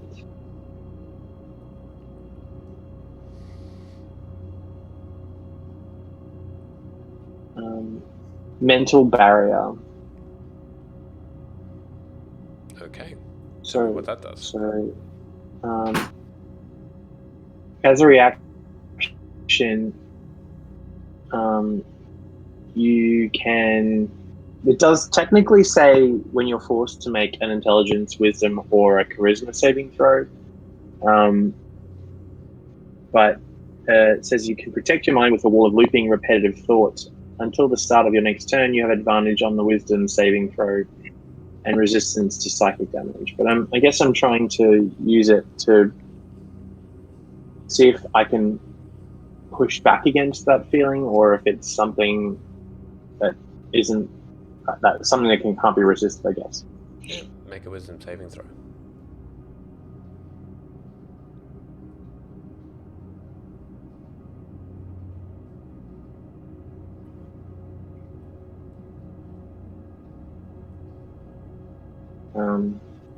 Where's my wisdom save?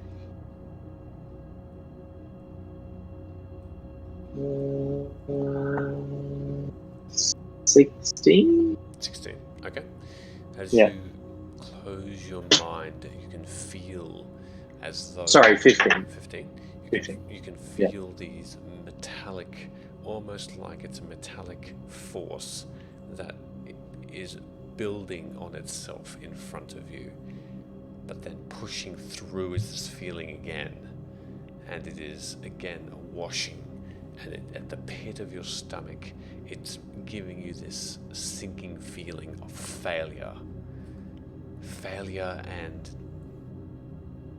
destruction, that nothing good would come from this.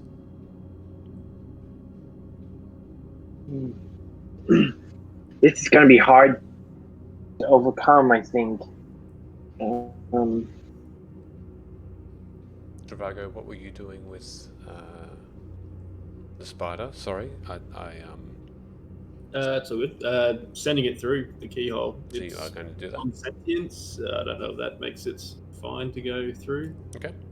So as you instruct the spider at the same time as Gunner is trying to overwhelm this barrier, the spider simply scuttles along this inside this keyhole and jumps out of the other side, disappearing for a moment and then continuing on, coming back, and you can hear on the other side of the door this as metal on metal, it seems, as the spider peeks back through. I'll recall it to me and say to the group, it seems it's not a physical barrier, just a mental one. We can steel ourselves. Perhaps we can make it through. At that moment, Sarivia looks towards you, Amara. Oh shit, okay. I still have sentience, that's good. You see that you are just beyond and out of sight of that keyhole. But you yourself find yourself not in the temple anymore, but outside. A night sky greeting you. Tepid temperature. Still. Sarivia directly in front of you. And you're looking down and you see this waves of green grass, illuminated with some sort of light. Soft. Comforting. This black door with this keyhole in the center, big enough for a person to fit through, stands to your right, and you see Sarivia just staring back at you with this blank look. I hope you like your new home. What the fuck? Actually say, just by the way. Well, we had word that Ilyana was no longer captured by unknown forces. The quarry, their home, is where she is now kept. Almost as a whisper now, she says, and almost in desperation. It is here that we will make our new life. She has accepted it, so we must. No. No. Can I get closer to this door? Yep. I'm gonna fucking push her out of the way and get to this door. Okay, as you shove past her, you get to the door, you hold it, you feel it. Can I see through the keyhole?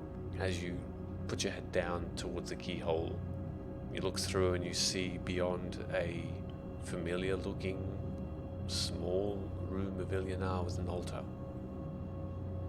I can't see my friends. It's an empty room. I'm going to, try and reach out to all of them in their minds and just be like, first of all, Thorum, what the fuck?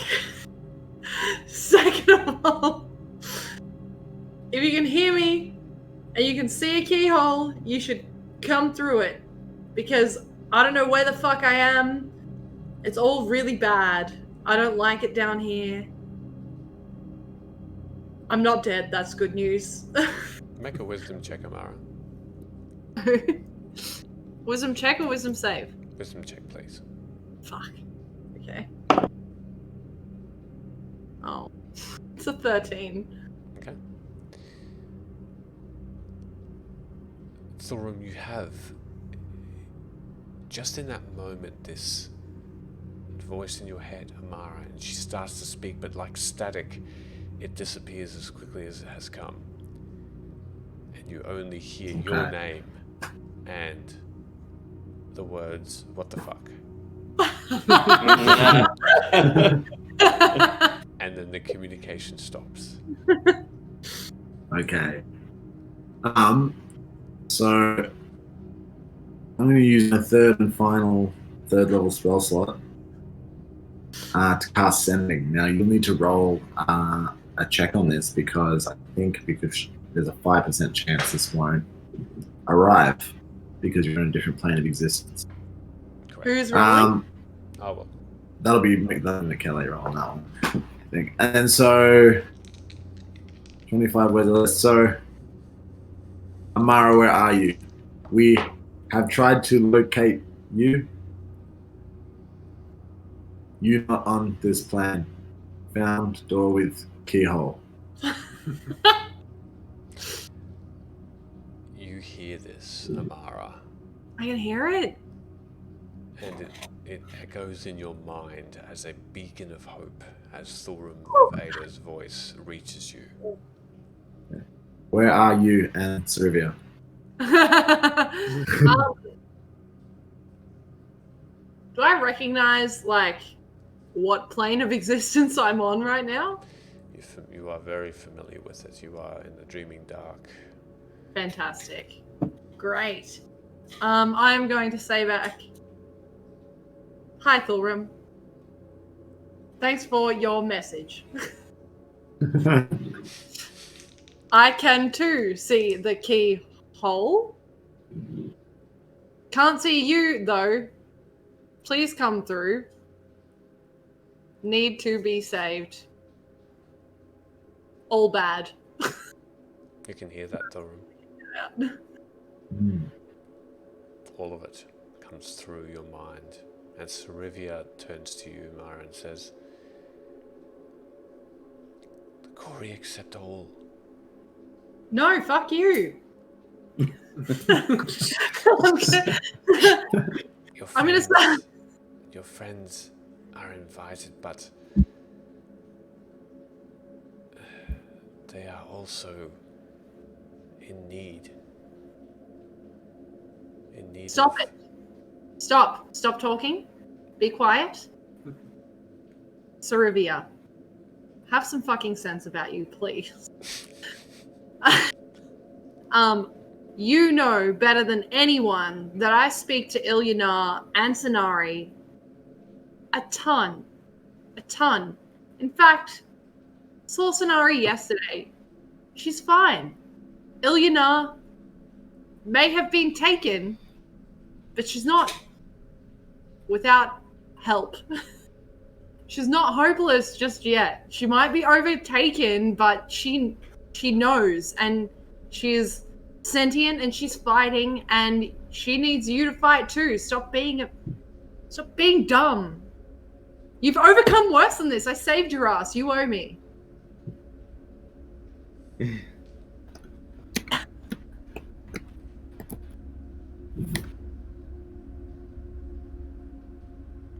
Okay. With that, you see that her eyes glaze over again, and suddenly her eyes widen. And she rushes over to you and holds your shoulders and says, "Where are we? What are we doing? Amara, where are we? Okay, hold on. Wait, please don't grab I don't me. understand. What has happened? What Can I is roll this in- place?" Can I roll insight on this? Yeah, sure. Oh, wow. Okay. Massive. 18 plus 7. She seems to be a different person. She seems to be afraid and focused and determined, and she seems different. Cool. I need you to just gonna, like, take her hand off me. We need to go. We need to go now. You to chill out. It's gonna be okay. We're in the dreaming dark. Just need you to relax. My friends are hopefully coming to save us. She turns at that point straight over to the door and says, "They cannot. Why? They will take one of them. What do you mean? They need one of them." Well, it's too late because I kind of already invited them. They cannot. They go through that door. One of them is no more. It's actually too late because I've already told. I can try. You can try. Cool. I'll try again and say. I'm gonna try and say in all of their minds. Actually, on second thoughts, apparently it's not a good idea that you come through here, but also I don't know how else to get back. So, no, don't come through. One of you will die. Maybe. Probably. Most certainly. In that moment, I will probably roll for each one, actually, just in case. Yeah, that's fine. Oh no. That's fine. That's just for the sending spell. Yeah, it's like a 5% chance. It's quite low. Yeah, everyone hears that. Sending? It's a racial trait? Everyone hears that in their minds. So Rivia speaks back to you, Amara, and she says, I'm not sure that we can leave. I don't know what they want from us. Well, They need vessels. They know that you are the one that can free her. yeah, it's probably not a good thing that I'm here. It isn't. So, here's the deal, right? I have this device that can get us anywhere else that is also unhelpful. We can go to the 6th layer of hell. We can go to the Feywild. We can die. If that's what you want to do, we can die. Or we can go to the elemental plane of fire, or we could go to the elemental plane of air. Maybe we could catch up with Barclays and hopefully he can get us out of there. I don't know. Unless you have an idea on how to get us out of here, I am out of ideas. The door will open. No, I can't get back to the material plane. 1, 2, 3, 4, 5. Can I get back to the material plane with this device? You haven't tried. Okay, hold on. So I know that... Here's the colors that I know about. Deep grey is the 6th layer of hell. Mm-hmm. Green is the Feywild. Dark blue is Delcor. White is death. Happy death. And then I know that the plane of fire and the plane of air are both on there. How many other buttons? That's it. You can't. No, there's not a material plane one. Okay, cool. So I know that they're... No, Rook, I can't. Sarivia looks at you and says, "Well, it seems that there's simply only one way to open the door then. I could kick it. Well, you could certainly try. But I think the way is clear. Amara, you can save her. You can No, save what are them." you doing? What are you doing? She puts her hand on your...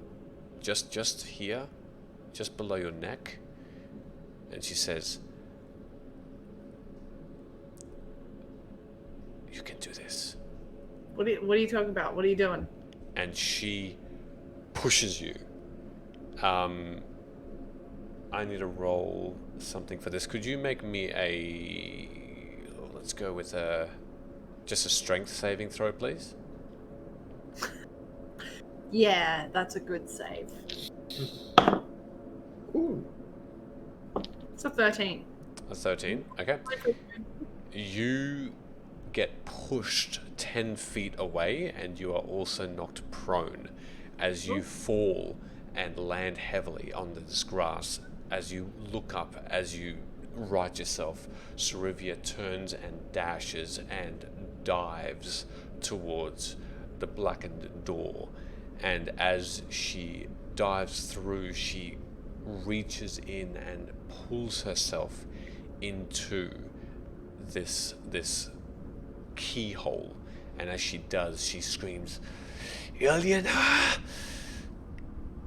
And with that, she simply vanishes. And Amara and Thulram and Dravago and Gunnar and Rook, you all at once see this door slowly swing open. And you see each other. I'm gonna grab a dart and just roll it through the door.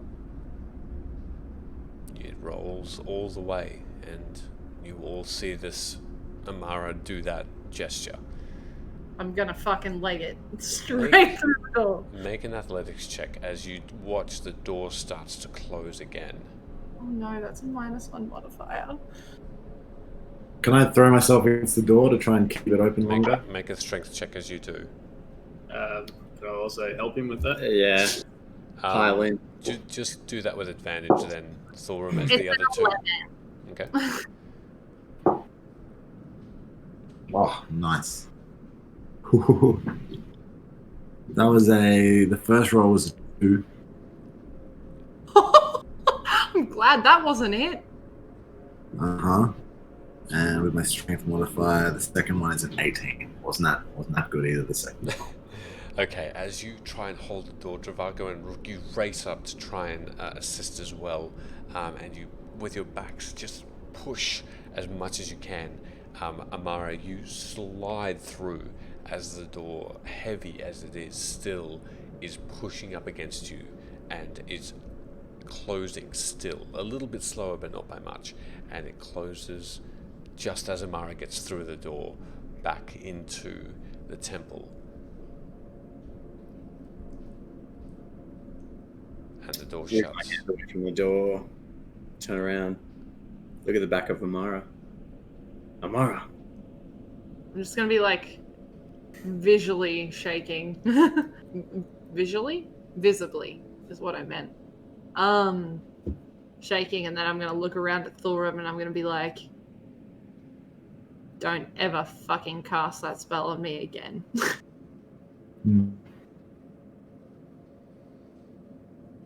Except for if My you. apologies. My apologies. No, That it's not didn't your go quite the way. As It's you not Quite the way I wanted. As you It's not- take a breather, as you are all just standing there for a moment taking stock of the events, you notice that there's steps, there's footsteps as you watch these servants of Ilyana with shadows behind them start to rise up from downstairs, and in this small room more of them appear until all 14 of them are standing at the top of the stairs. And they Cerivia have- one. No, Cerivia has disappeared Okay. after she started to climb through the keyhole. And the last thing you hear from one of these servants, coming from their mouth, a disembodied voice from this human, young woman. Yeah, don't recognize her, Amara. She might be more of a newer recruit, as she says,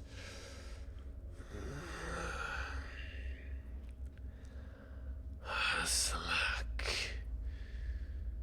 I am Salak Corey. And this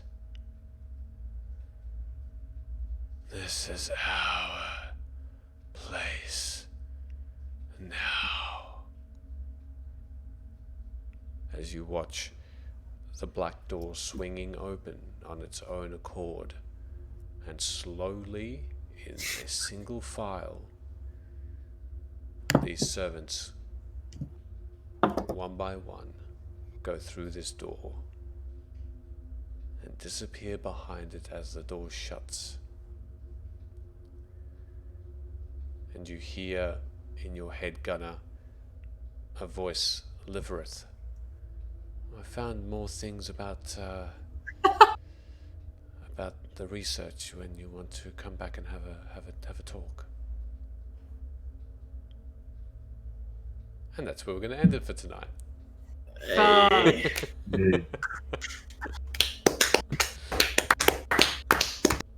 Hey, I love it. I love a 10th session. 10 sessions are great. We love those. Just stabbed a hole in a Kinder egg. That was my Kinder egg. She got very frustrated and But stabbed it. it's Kinder. Oh no. I'm gonna make a quick exit here from the stream. So thank you everybody for watching. Exclamity, congratulations again on the win.